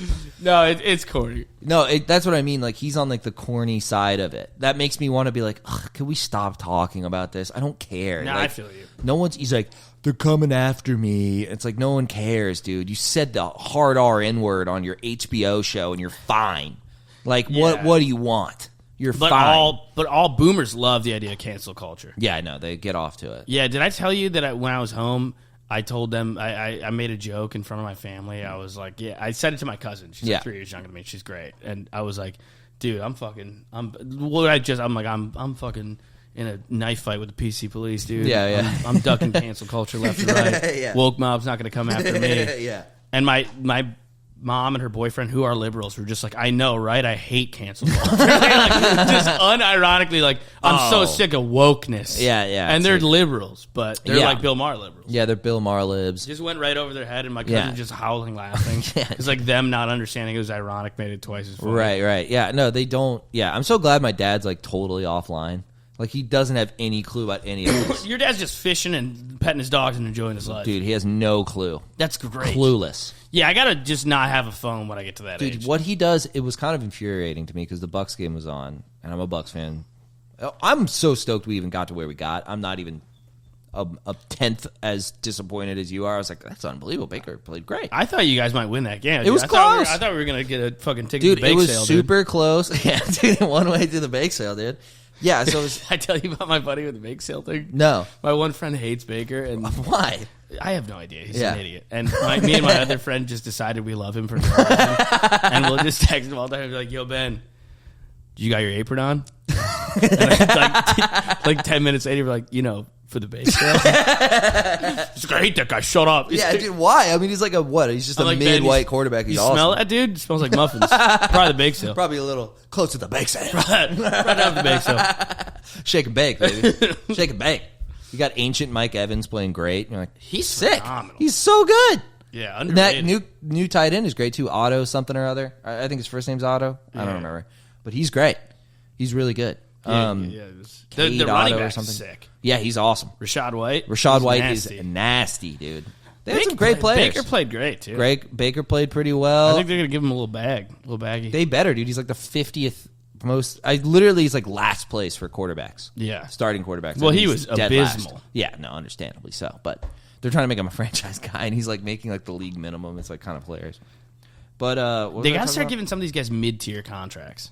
Yeah, I think it's You know what I mean? Cold. Because I feel like every quarterback that starts doing well just gets like $45 million a year. Yeah, there needs to be like a Baker Tua range. Yeah, where you're like decent.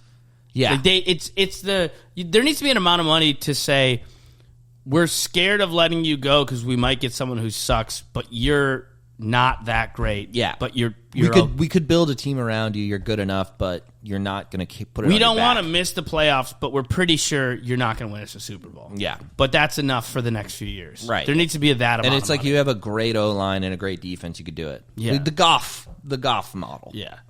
He might get torched this week though.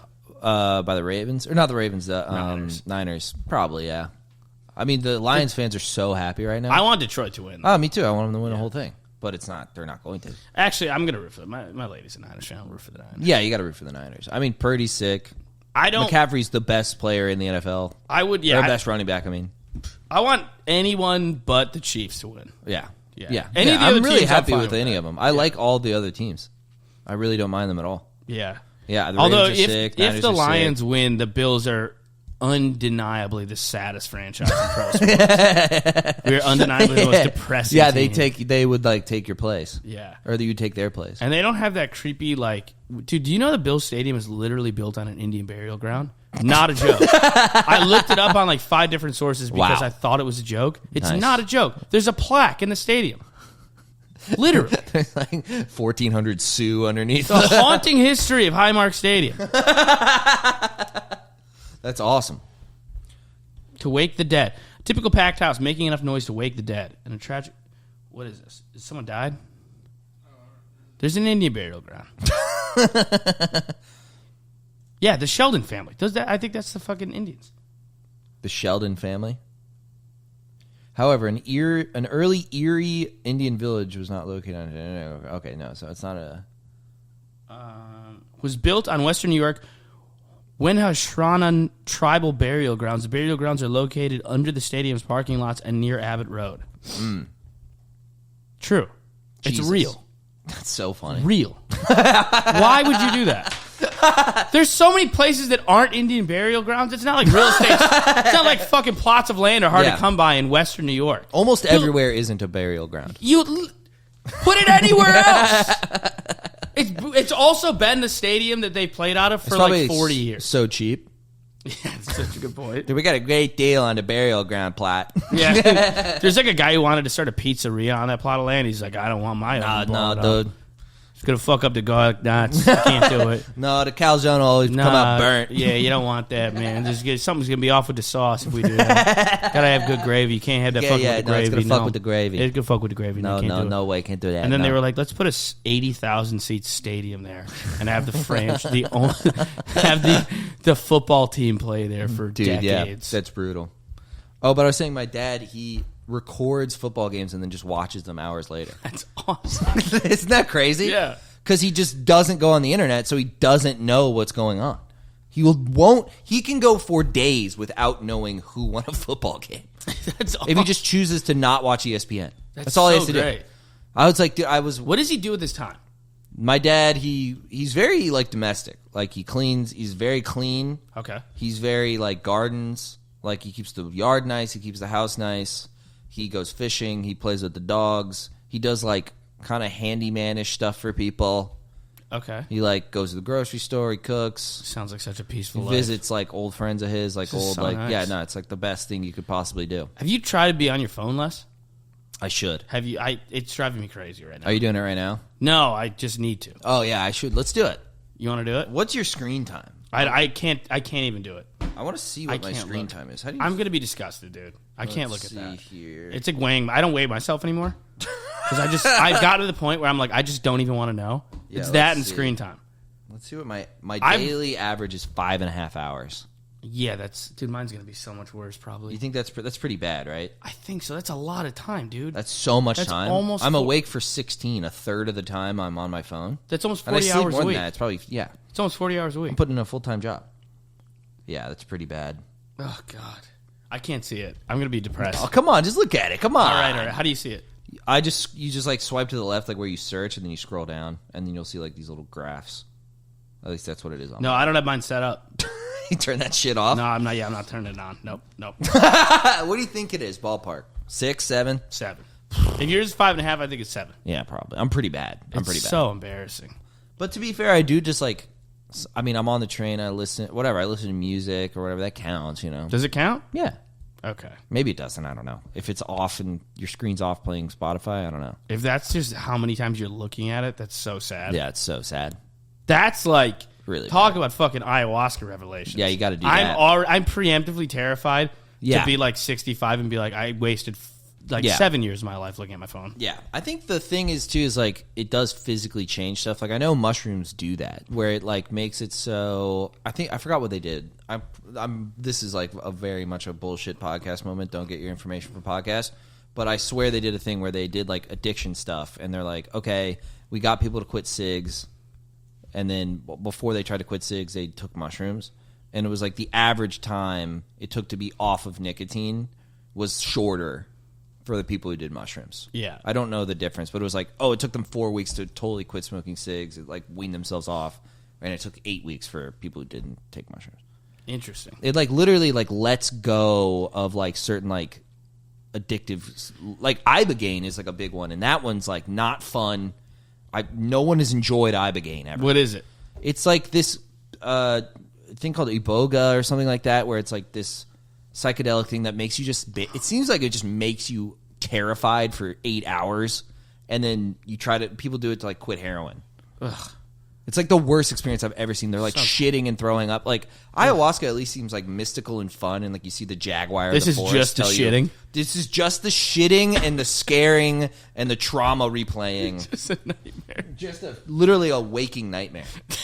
Why would anybody take that? Because Dude, if you're like a smack addict, the best time I ever did mushrooms, like my favorite time, Yeah. I was smoking at the time, and I was like, I got to stop this. Yeah, did you quit? For like 3 months after that, and then I started a little bit after that, after those 3 months. But it did get me wears off. off. Yeah, it got me off of them for like 3 months because I was like, I'm like putting smoke in my body, and I was like, it's kind of like if I was just like sucking on a car exhaust. Like smoke, like from a fire. Yeah. I'm intentionally putting that into my lungs all the time. That's so fucked. Did I tell you about I was on Michael Good's podcast, and he was talking about huffing Freon.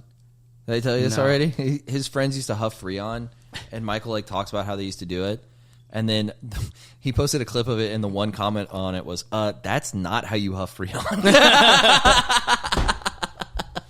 It was such a funny thing to get pedantic about. They're like, actually. Just some 7-Eleven attendant in Indiana being like, newsflash, buddy. That's not how you fucking huff Freon, brother. I've been huffing Freon every day for 18 years of my life. Get your fucking facts straight. Yeah, I shit my pants every day, and I can't read no more, but I know how to huff some Freon. I was like, that's so funny, dude. Is Freon the stuff in like printer cartridges? No, it's in air conditioning. Okay. Yeah. What's the stuff in printer cartridges? Just ink? I don't know. Yeah, that's ink. Yeah. People huffing ink, too? Yeah, they have a lot of stuff. Ink, Jesus. glue, paint. Freon, paint. Duster is a big one. What's Duster? That's like it cleans your computer. That's what it's for. Oh. It's like it's like shitty nitrous. Yeah. I don't know what's actually in it, but people like huff that. Dude, it's the addiction episode, like the intervention episode of this woman who huffs Freon. It's like, or huffs Duster is like the funniest thing I've ever seen. But it's horribly dark, obviously. Yeah. But I watch it every now and again. It's a lady. If you can look up like I'm walking on sunshine Duster. It's so. She's like, if they're like, Cindy, how does Allison Walks on Sunshine. Yeah, Allison Walks on Sunshine. Or yeah, we might have to cut that. Sorry, guys. It did have a song. Yeah. I don't know. I'll put in like something else or something. We'll figure it out. Yeah, we'll figure it out, dude. I just like, damn, Duster seems fun. Yeah. Seems awesome. You got to lose your life. And their hands get like burns, like cold burns, like because you have like compressed air, it's like really really cold, and they hold the can and like it like burns their fingers off. Oh my god, isn't that horrible? Yeah, yeah. Sounds fun though. It sounds like a great time. You ever do nitrous whippets? No, love them. Yeah, everybody. Great. That's one of those things where 100% of people that have tried whippets are like they're pretty sick. No, they're awesome. I've never heard people be like, I didn't really like it. No, it's like it just floods your brain with like nitrous, and it makes you like giggle, and for 30 seconds, and it's over. That was the gayest thing me and Christophe used to do. I was always go to your house and you just had whippets in your closet. Yeah. And I would just do whippet and you would play guitar. Yeah, dude, yeah, I remember that. I was like, yo, this is so sick. And you'd be like, check out what I just learned. I'd be like, doo-doo-doo-doo-doo-doo-doo. And I'm like, whoa. That is fucking crazy. Yeah, it was awesome. It's like a homoerotic version of the Steve-O documentary. Two guys falling in love doing whippets, playing each other tunes. We're like sharing a balloon. Like Lady and the Tramping, a two-sided balloon. Then we meet in the middle. The whippets are awesome. We should do whippets. Yeah, I haven't tried any of these. Yeah. Whippets another drug that has 100% success rate with me. Yeah. MDMA, whippets, and cocaine I've never not enjoyed. That's a good point. Never has it gone bad ever. My buddy did Molly, and he's like was sad for 3 days. Oh after. yeah, the hangovers. And then he was like, "I'm never doing it again." Blah blah blah blah. And he's like venting to me and my other friend about how bad it was, and I was like, "Why'd you do Molly? You're 30." Oh yeah, it's very like your brain's too. You're too far. You're past the Molly age. It's weird that like scientists would be like, "That's actually the healthiest time." Yeah, but no, the logically healthiest time is when you're 21. Yeah. You shouldn't be doing Molly past the age of like 26. Would you go to a rave? Yeah, what are you doing? Did you get a glove show and then you're like checking your 401k at the like what are you doing, dude? Did you pop into a Kygo concert? Yeah, what the fuck? What are you talking about? I mean, yeah, I did go to like I kind of not music festivals. I think I'm too old for music festivals or Oh, no, I can't imagine. I could do like I could do like a just- concert, like one. No, I love concerts, but music festivals are retarded children. A day of concerts drugs. is like so exhausting sounding. Can you imagine? I went to Maybe Bonnaroo one when I was 18. I went to Bonnaroo. Nice. And we like camped out. That was a great year you went. 3. Yeah. Oh, it was amazing. That's a great year. Kanye, Elton John, Frank Ocean, Lauryn Hill, Pusha T. So fucking good. Ice Cube. Yeah, Sick. I went a couple years after that when it was starting to get bad. Does it suck now? It's like Marshmello and like like fucking goofy ass acts now. Dude, check out the new Bonnaroo lineup. It's Thanks, like Joe got Jax. way goofier. It got way more like mainstream and goofy. See that lineup, dude? Let's see. Is this 2024? I don't know. Yeah. I mean, Fred again is like huge. Skrillex, AC/DC. I don't know. It just kind of got Pretty Lights. goofier. When I was there, it was like the biggest names were like it was like Kendrick Lamar. Dude, this lineup sucks. Yeah, I don't really like. Lenny I don't know. This Kravitz. is actually okay. I don't know. I like. Steve Martin. Is that the Steve Martin? Like Steve Martin? It probably is. Yeah. Steve Martin's going to be at Bonnaroo. Yeah, he plays his banjo. With Fred again and Lil Durk. Oh fuck! We could go see Kesha or Steve Martin. I'm torn. That's so funny, dude. Okay, we gotta catch Lil Durk and we gotta catch Steve Martin. Those are my two for sure. Bo Burnham. Come on, dude. Is he doing like a regular concert? This is so confusing. He's probably just gonna do the music from inside, and they're like, "We're not sad anymore. We're fine. Everything's cool." Phoebe Bridgers will be on the stage. Or something. Oh yeah, and they'll fucking make out or something. Are they dating? Yeah. Can you imagine a more insufferable group of people? Nightmare Blunt Rotation. Bro, speaking of Nightmare Blunt Rotation, Yeah. Gerard Carmichael was in the booth with Taylor Swift. Taylor and the other Kelsey. I mean, Yikes. God. And I'm like looking at him like, wonder why you're friends with her. Oh, I'm sure of it's a course. riveting conversation that you're a big fan of. Dude, Hollywood used to be so cool, though. Yeah, it's Like, think about it. You used to get, like, the Rat Pack and stuff like that. Like, you that had... would be where your fucking wop mind goes. Yeah. You got the fucking Frankie, Tony, Johnny Meatballs, Timmy Two Shoes Hey, was there. Sammy Davis Jr. was Sammy black. David Jr. Yeah, just, Yeah. fucking. What's the Moulin? What's his name again? Oh, Sammy. Oh God. Oh, that's the 1975 guy. What the hell? That guy's rule. That guy Dude, rules. you- Actually, that guy's the man. Dude, you used to get, like, Frank Sinatra, Dean Martin, Marilyn Monroe, all these people, like... Yeah, they were all funny like, people. Dude, Don sucking off the Rickles, president all and- these sick people. Yeah. Doing blow and having a great time. And now you got Bo Burnham, Gerard Carmichael, Taylor Swift, and Yeah. Phoebe Bridgers. Dude, I was listening. What a fucking... We've really descended as a country. I was listening to Marin. It's what's his name? Ed Beasley Jr. I think his name is. But he's the guy. He's in like a bunch of Christopher Guest movies. He's that like lanky guy with like glasses. He's like a character actor. You'd recognize him if you saw him. I think it's Ed Beasley. Yeah. Go to maybe I'm wrong. I don't know.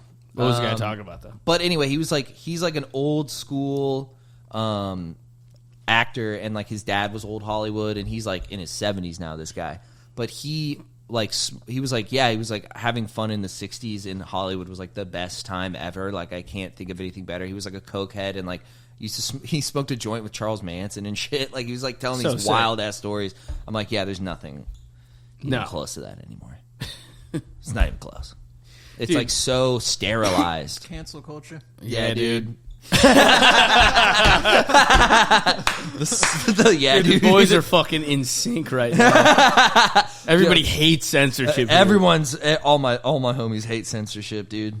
Dude, I'm trying to remember what this guy's name was. He's gonna kill me. That's where, dude, I was in LA with Tim, and we were driving down like Laurel Canyon. Yeah. And he was pointing out the houses, and he's like, Jim Morrison lived there, Janis Joplin lived there, Right. Mamas and the Papas were there. I mean, how much And he's of like it- naming all these cool houses where they all used to live, and then we pulled into the Comedy Store, and it's just comics I know. Yeah, yeah, From it's just doing guys. like bar shows in New York, and they're like, we're trying out for the Netflix as a Joke Festival. I'm like, dude. Fucking Frankie Sinatra rolling in his grave right Dude, now. all the Guidos are gonna get mad at me, but I really do not care for Frank Sinatra. Musically? Yeah, I can't do it. That's got to be. I did it my way. Who gives a shit? That's an unbelievably hot take. Yeah, I don't like him. That's to me like he's saying, like zoobity gooby gobby goo. That's crazy. I listen to Frank Sinatra all the time. I know you do. That's like saying you don't like food. That's crazy. What do you mean? What are you fucking talking about? That's a ridiculously hot. Frank's he's a genius. That's like telling me. What? Because he like kind of like The Departed. He's like half talking. That's like. No, he's an amazing singer. What do you mean? But wait, he does the half talk thing, the lounge thing. I don't like it. What do you mean half talking? Where he's like, and then I this, and I got a this, but he's Scooby Doo. It's like he's half talking. I don't know. He's an amazing singer. He's like one of the best. That shit is ass. That's crazy. Shit is straight ass. I'm blown away right now. He has no range. Has he ever hit a falsetto ever?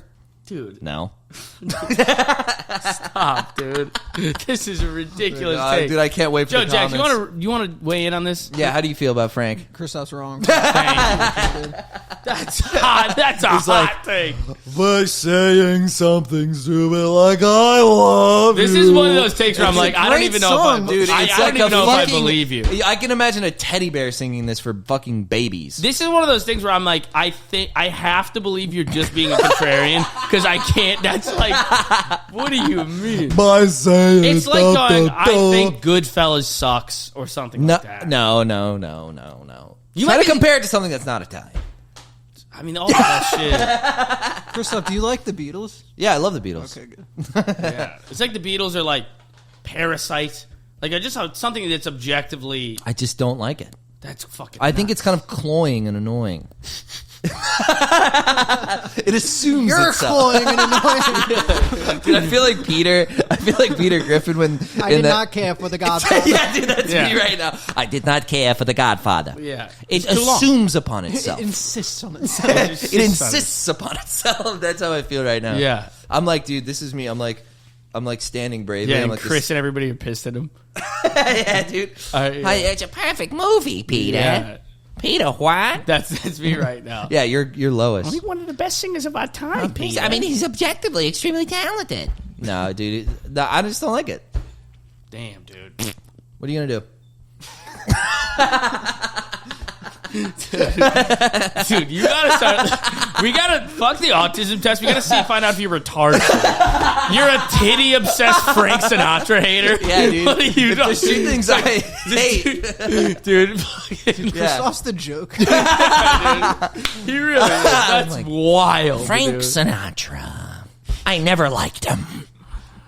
That's me, dude. Frank Sinatra That's wild. is a drinker. He stinks. Dude, I can't get into this with you. I think I gotta bow out of this debate, dude. I'm just gonna be. I don't even know. It's I not don't even a debate. It's just how I feel.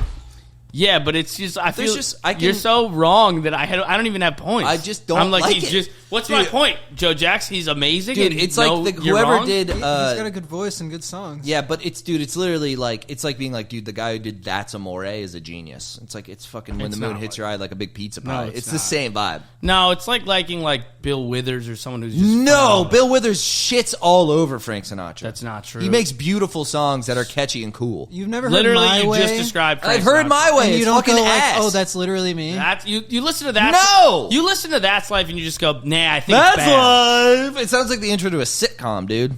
That's life with. This is driving me crazy right now. I feel like Bob Saget should smile at the screen when I hear That's Life. Am I being That's trolled? life. Am I being trolled? You set this up? Am I being trolled? That's fucking. This is a despicable opinion.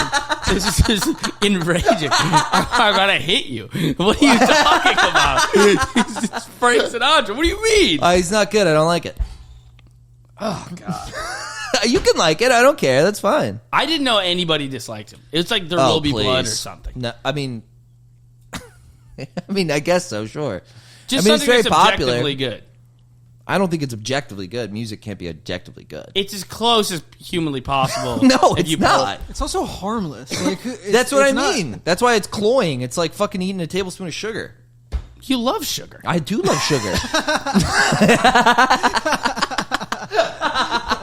This guy, he loves. Dude, you really are just a retard. Dude. You love titties and Twinkies.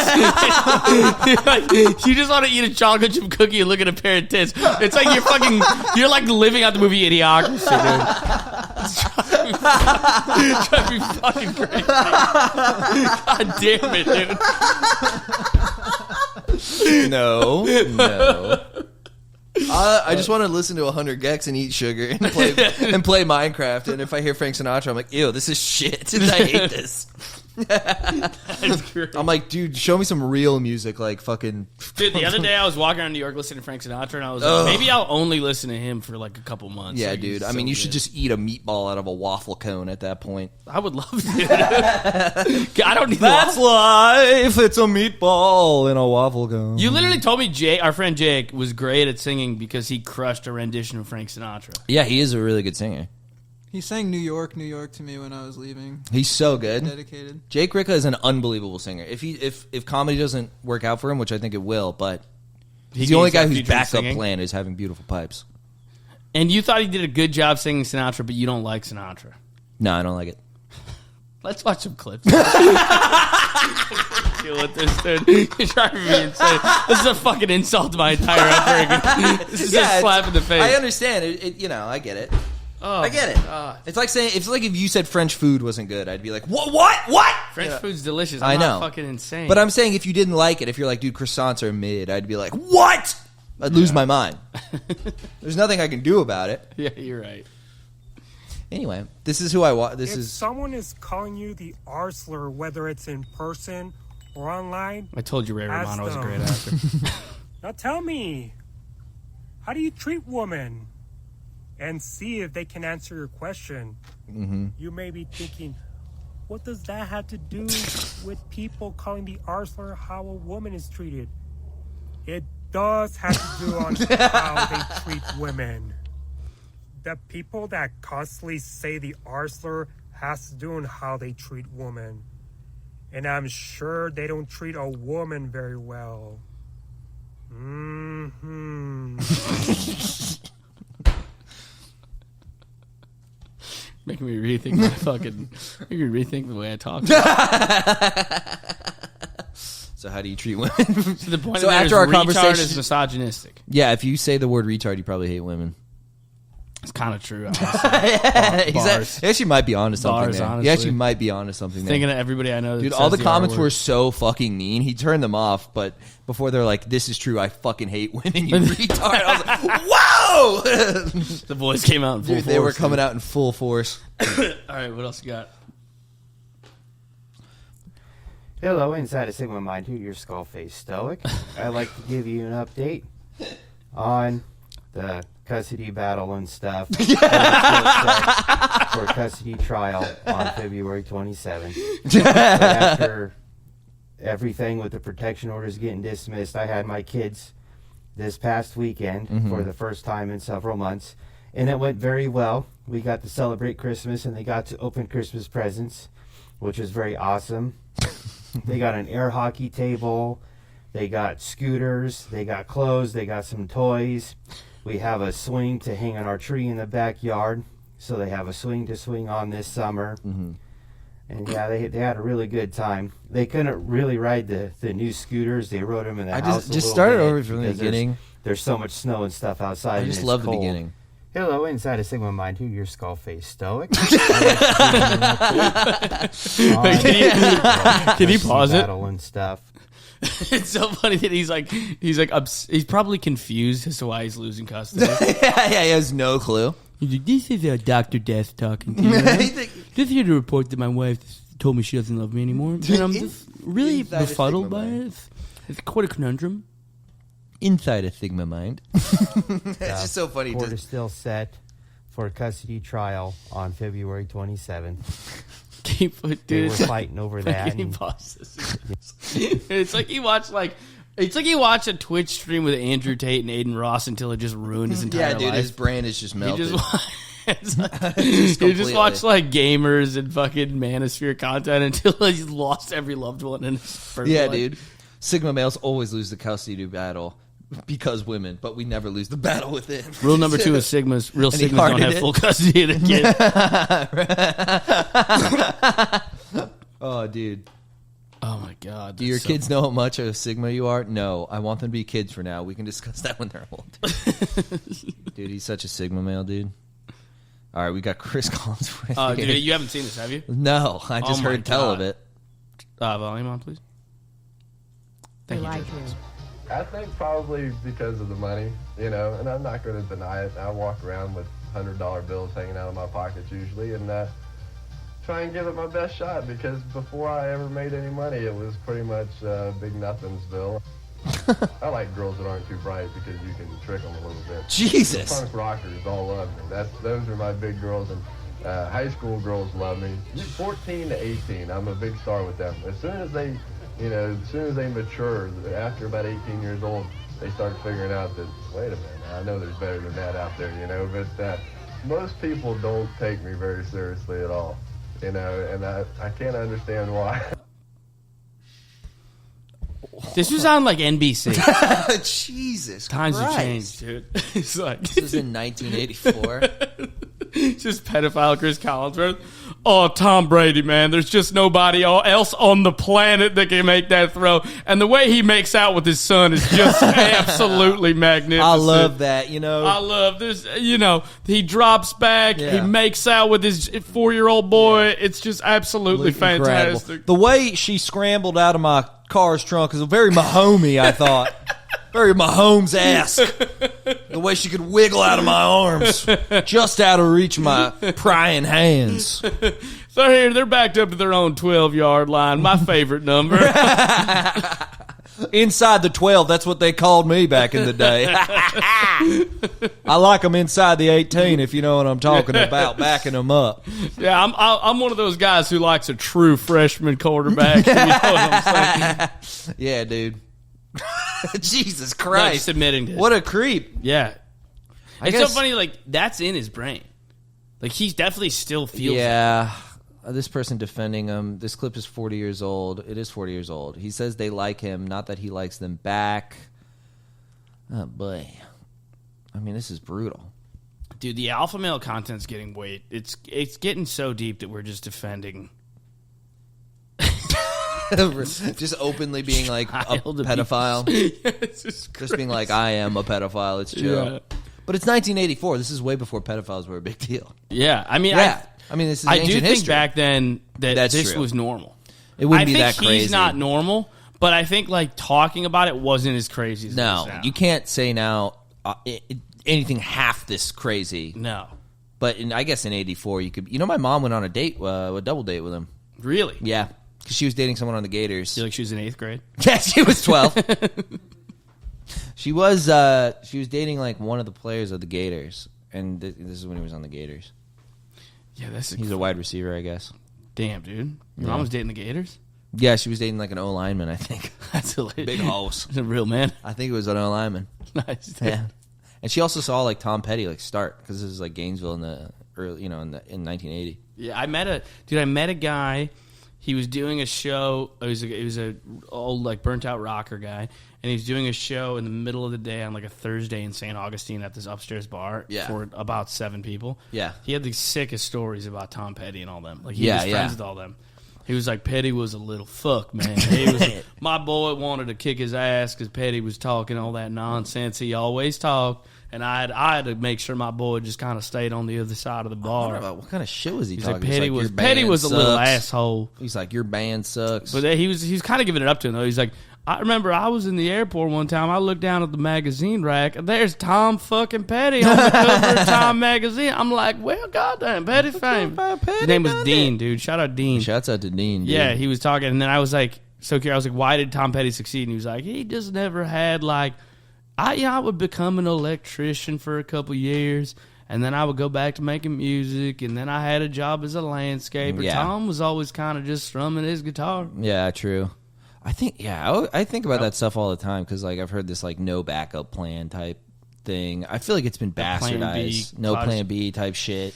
I hear way more of the opposite now, where everybody is just deducing anyone's success. The only thing they don't do it with is athletics, but besides sports, everybody who's successful, it's being attributed to having wealthy parents, which is common. So helpful. Yeah, it's helpful. Unbelievably and in helpful. comedy, there's a lot of rich kids in comedy. There's a ton. I mean, comedy kind of lends itself to it in a way.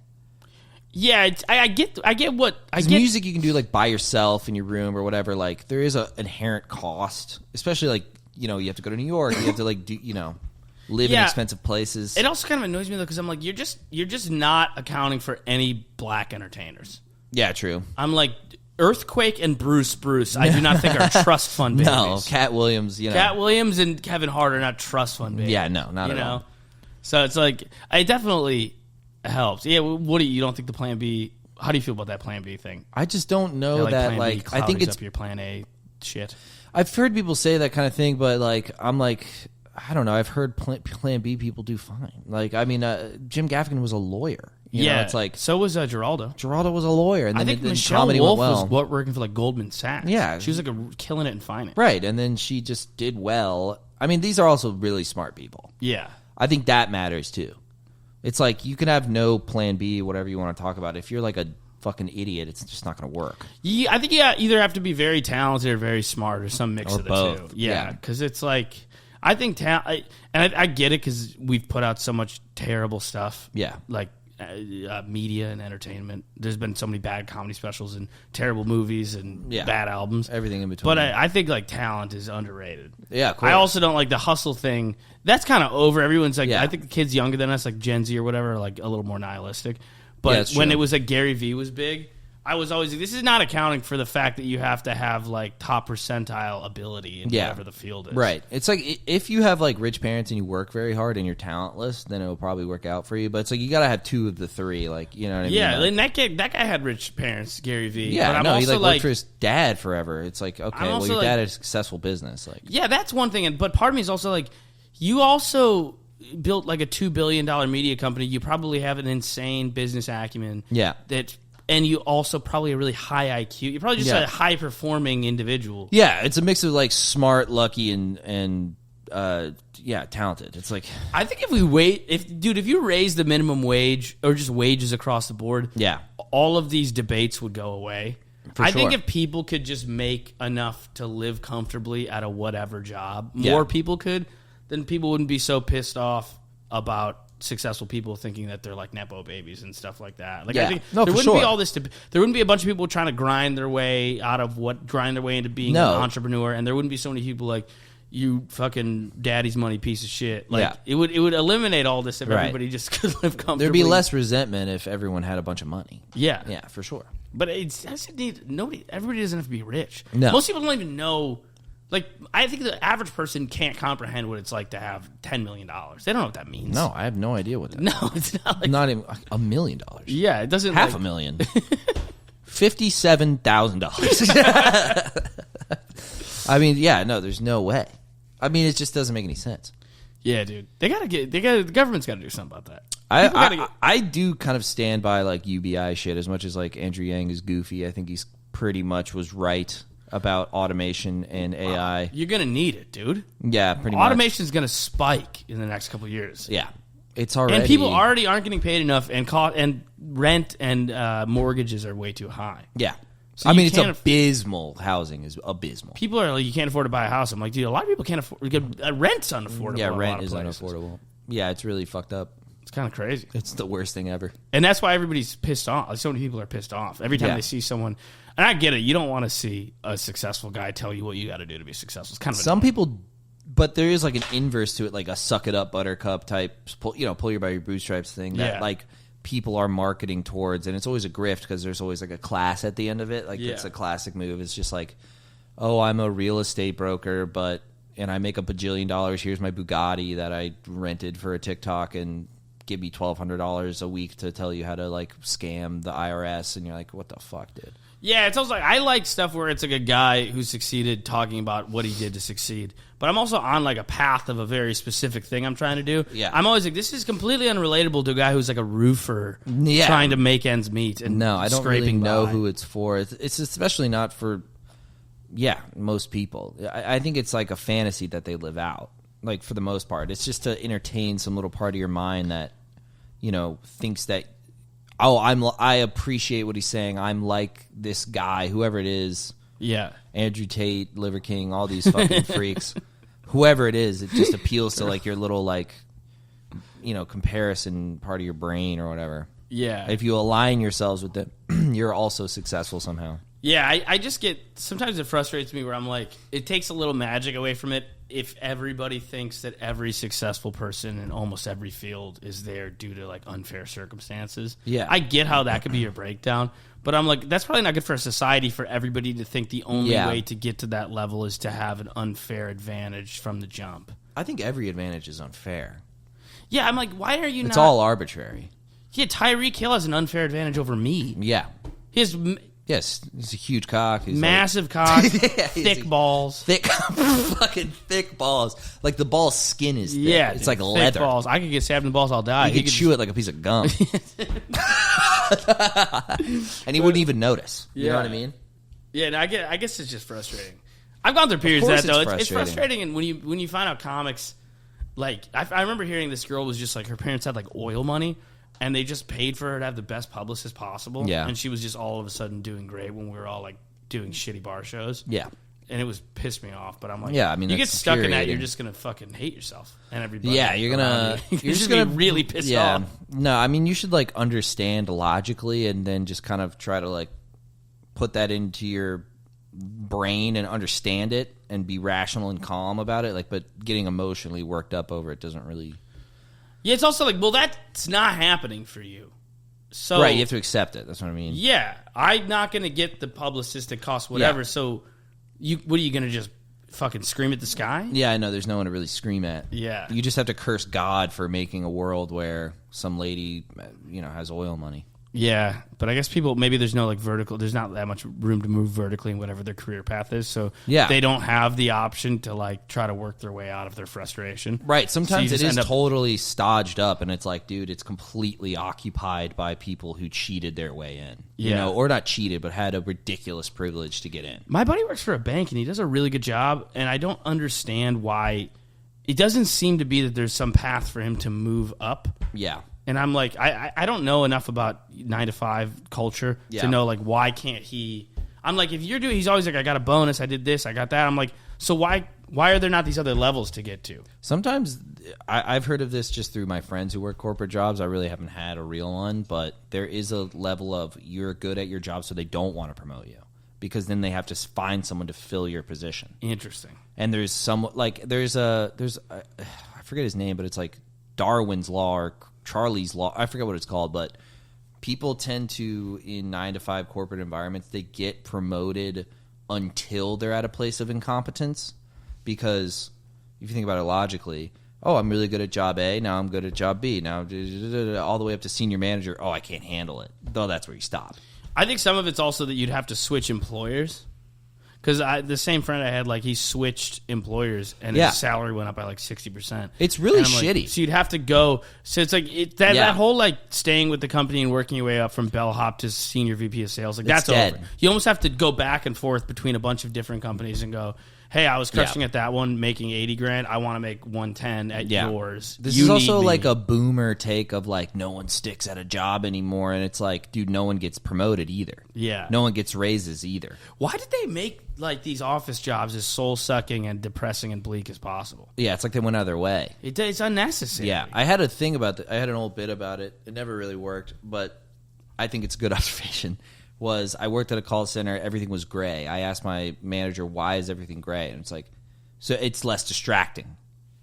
Like, they don't want a colorful, nice-looking office. Is that true? Yeah, that's what she said. It's less distracting. We want this to look as bleak dull as possible. Dull. And I was like, you know what? And the punchline was, you know what else is distracting? Thinking of killing myself. Yeah, that's fun. That's great. Yeah, so that was the bit. But I'm like, I think that's like, that ethos, like, is in a lot of these places.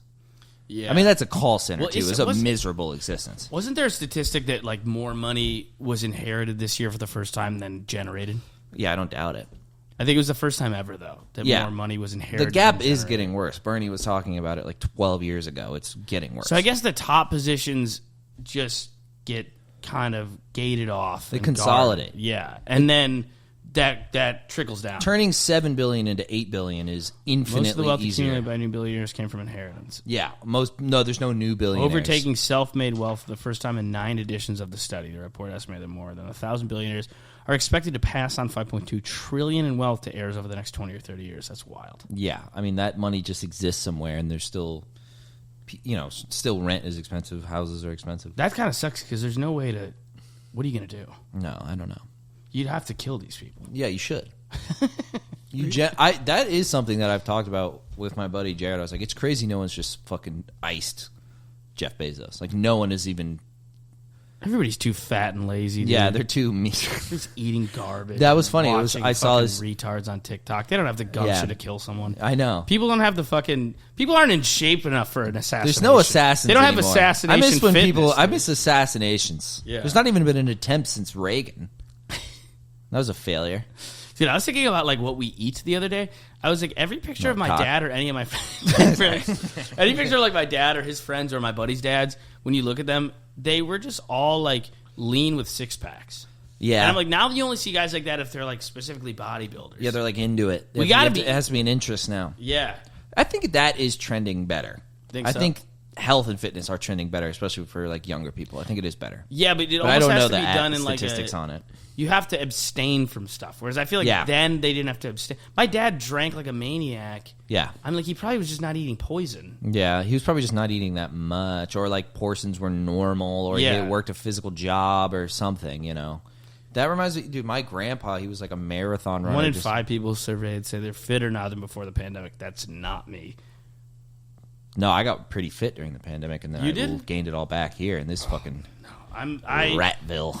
I got fat during the pandemic, and it's just been a constant hot and cold struggle to get the weight off that I feel I'm never really Dude, I was like fully losing my mind during the pandemic, like at the very beginning, and I did make a bunch of healthy choices. Like I went vegetarian. I was eating like super healthy. I was going to the gym all the time. I was doing like yoga and shit. Sounds great. It's like that's what I filled my time with instead of comedy. I'm like, dude, is comedy the worst thing for me physically possible? This is not what I did all the time. It's like I came to New York to focus on comedy, and I just got drunk and fat. Like shit. That's so funny. That's what you got into during the pandemic. I got into IPAs. I got really into IPAs. Dude, I was like sober. I was like That's really crazy. I was so anxious, and I would have a beer, and I would like freak out about it for some reason. It like kind of like spawned this weird feeling in me that I really didn't like. I don't know why. You just drink a beer and start freaking out? Yeah, I don't know. Dude, I'd have a beer and like, I don't know, it just made me like spiral. I was also smoking a lot of DMT. Really? Yeah. A good amount. I was smoking every now and again. I can't imagine you getting into that space. Yeah. I can't imagine a Christophe that just smokes DMT semi-regularly. Nah, I mean, it was like maybe I did it once or twice over the 4 or 5 months where it really mattered in Florida. Well, would you start thinking beer is just bad for you? It's toxic? No, I don't know. It was like my mental health was really fragile, and like I was really like wary of substances besides smoking DMT for some reason. And so by far the most powerful one in existence. I know. I thought it would like solve my problems. I was like looking for it to like figure out the universe, and I just saw alien people and went to the DJ fourth dimension and woke up like, yeah, that was weird.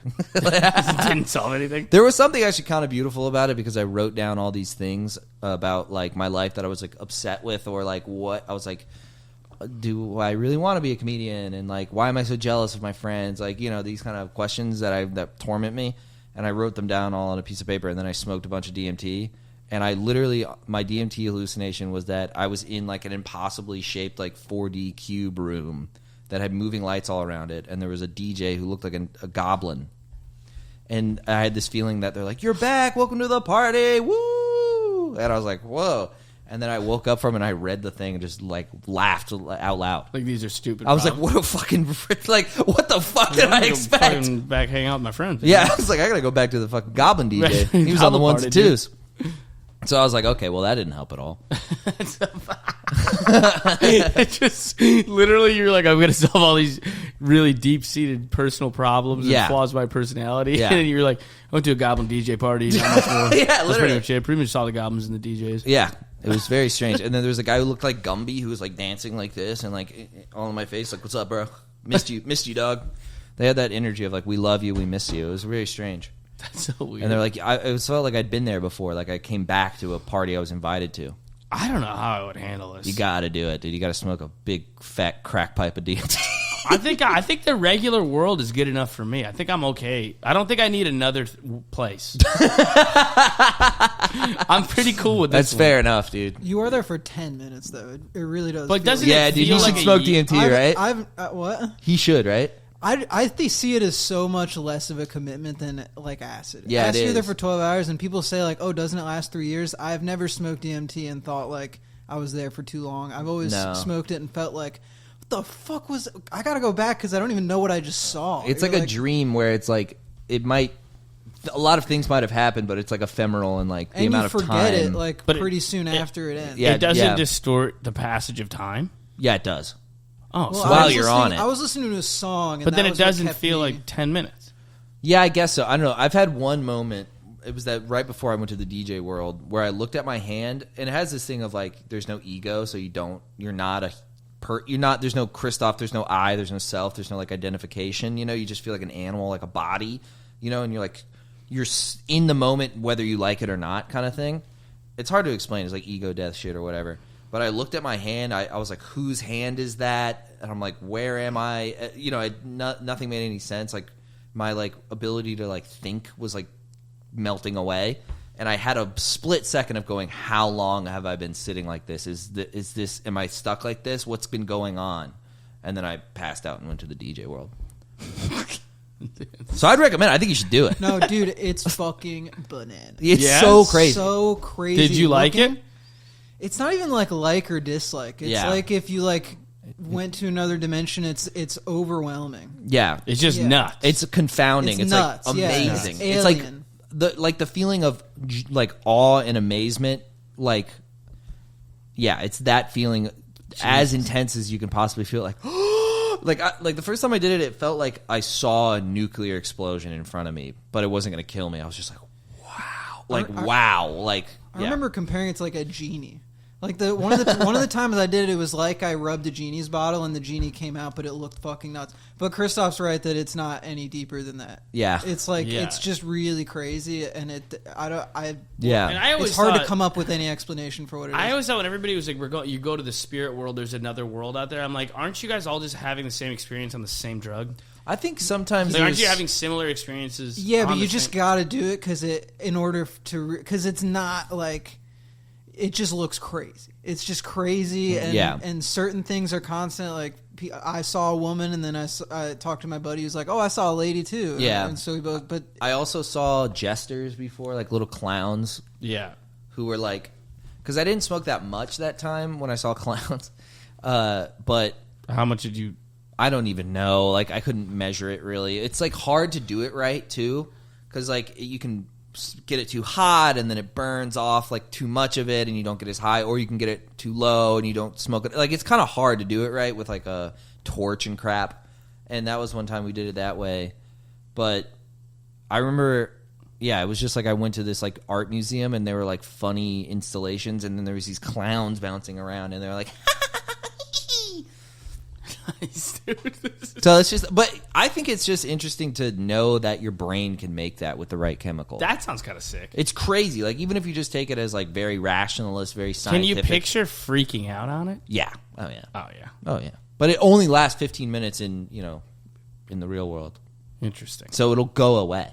yeah, whereas acid too is very much like Dude, I've had the worst time of my life. If you're on honestly. acid and you got like 7 hours left and you start freaking out, you're there. Whereas DMT doesn't last as long, but Yeah. also it has nothing to do with like you. Like I feel like if I get trapped on acid, I start thinking about like me and like my life, or like I'm scared. And when you're on DMT, it has very little to do with you, and it's just experiencing something. I've never done acid for that reason, because everybody talks about how long it lasts. That's I like forever. mushrooms, but Mushrooms everybody's are like, a perfect amount of time. yeah, it's like 4 hours. 4 to 6 hours Yeah, tops. 4 or 5 hours is nice. It's great. great, like because you'll do them at like noon in the summer. Dinner time, you're done. Yeah, and then Yeah. or at like 2 or something, and then you're starting to you're really fading off almost as the sun's setting.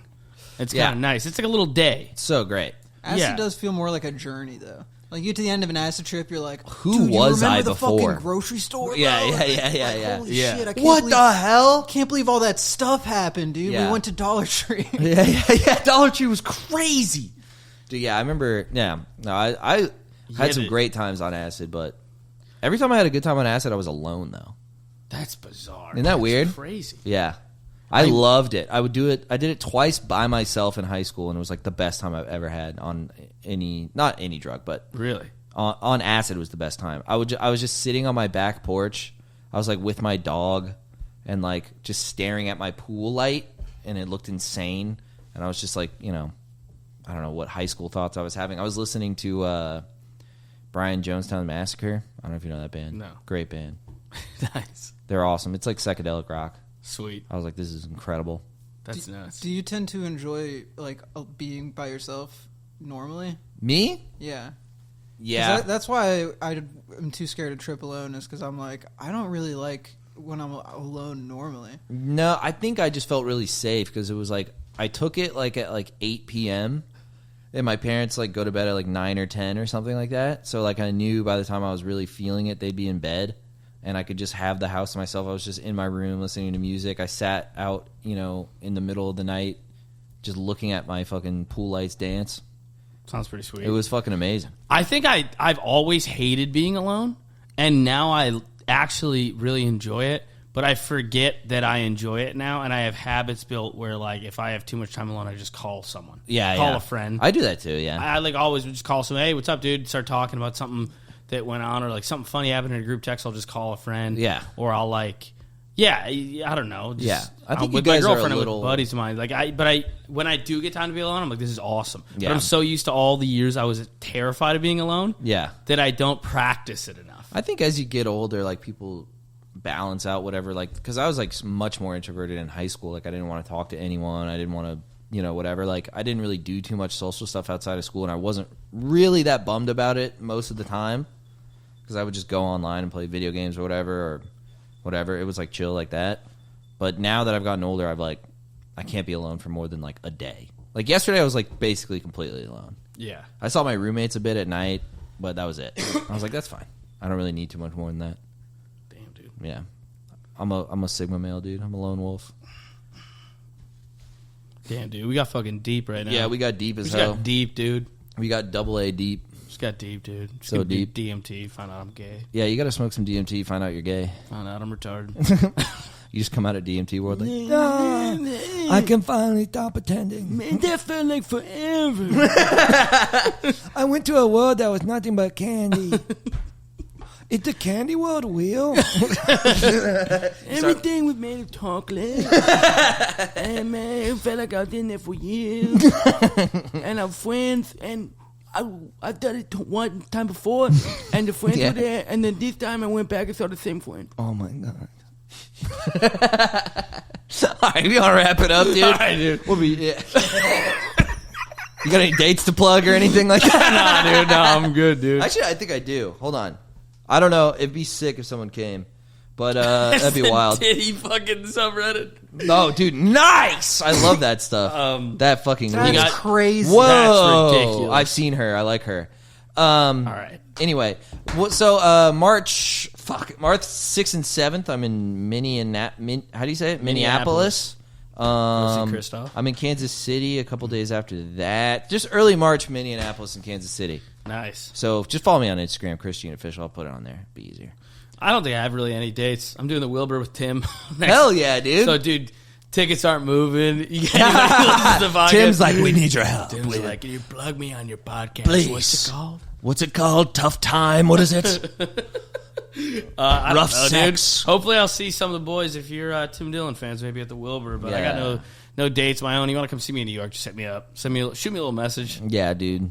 All right, boys. Same. Shout out to the Weeklings. We love you. We love Thank you you. for taking this fucking journey with us. Thanks for taking out the journey. Thank you for taking this journey with us Yeah, into just, the I'm spirit putting a world. gong Like, sound later, like boom. Week is ended.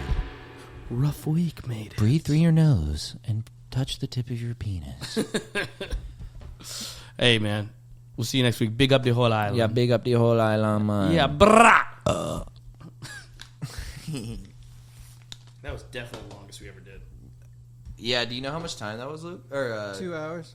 2 hours flat? I think around that, probably like 2:01. But Wow. there was I pressed record pretty early. While I was setting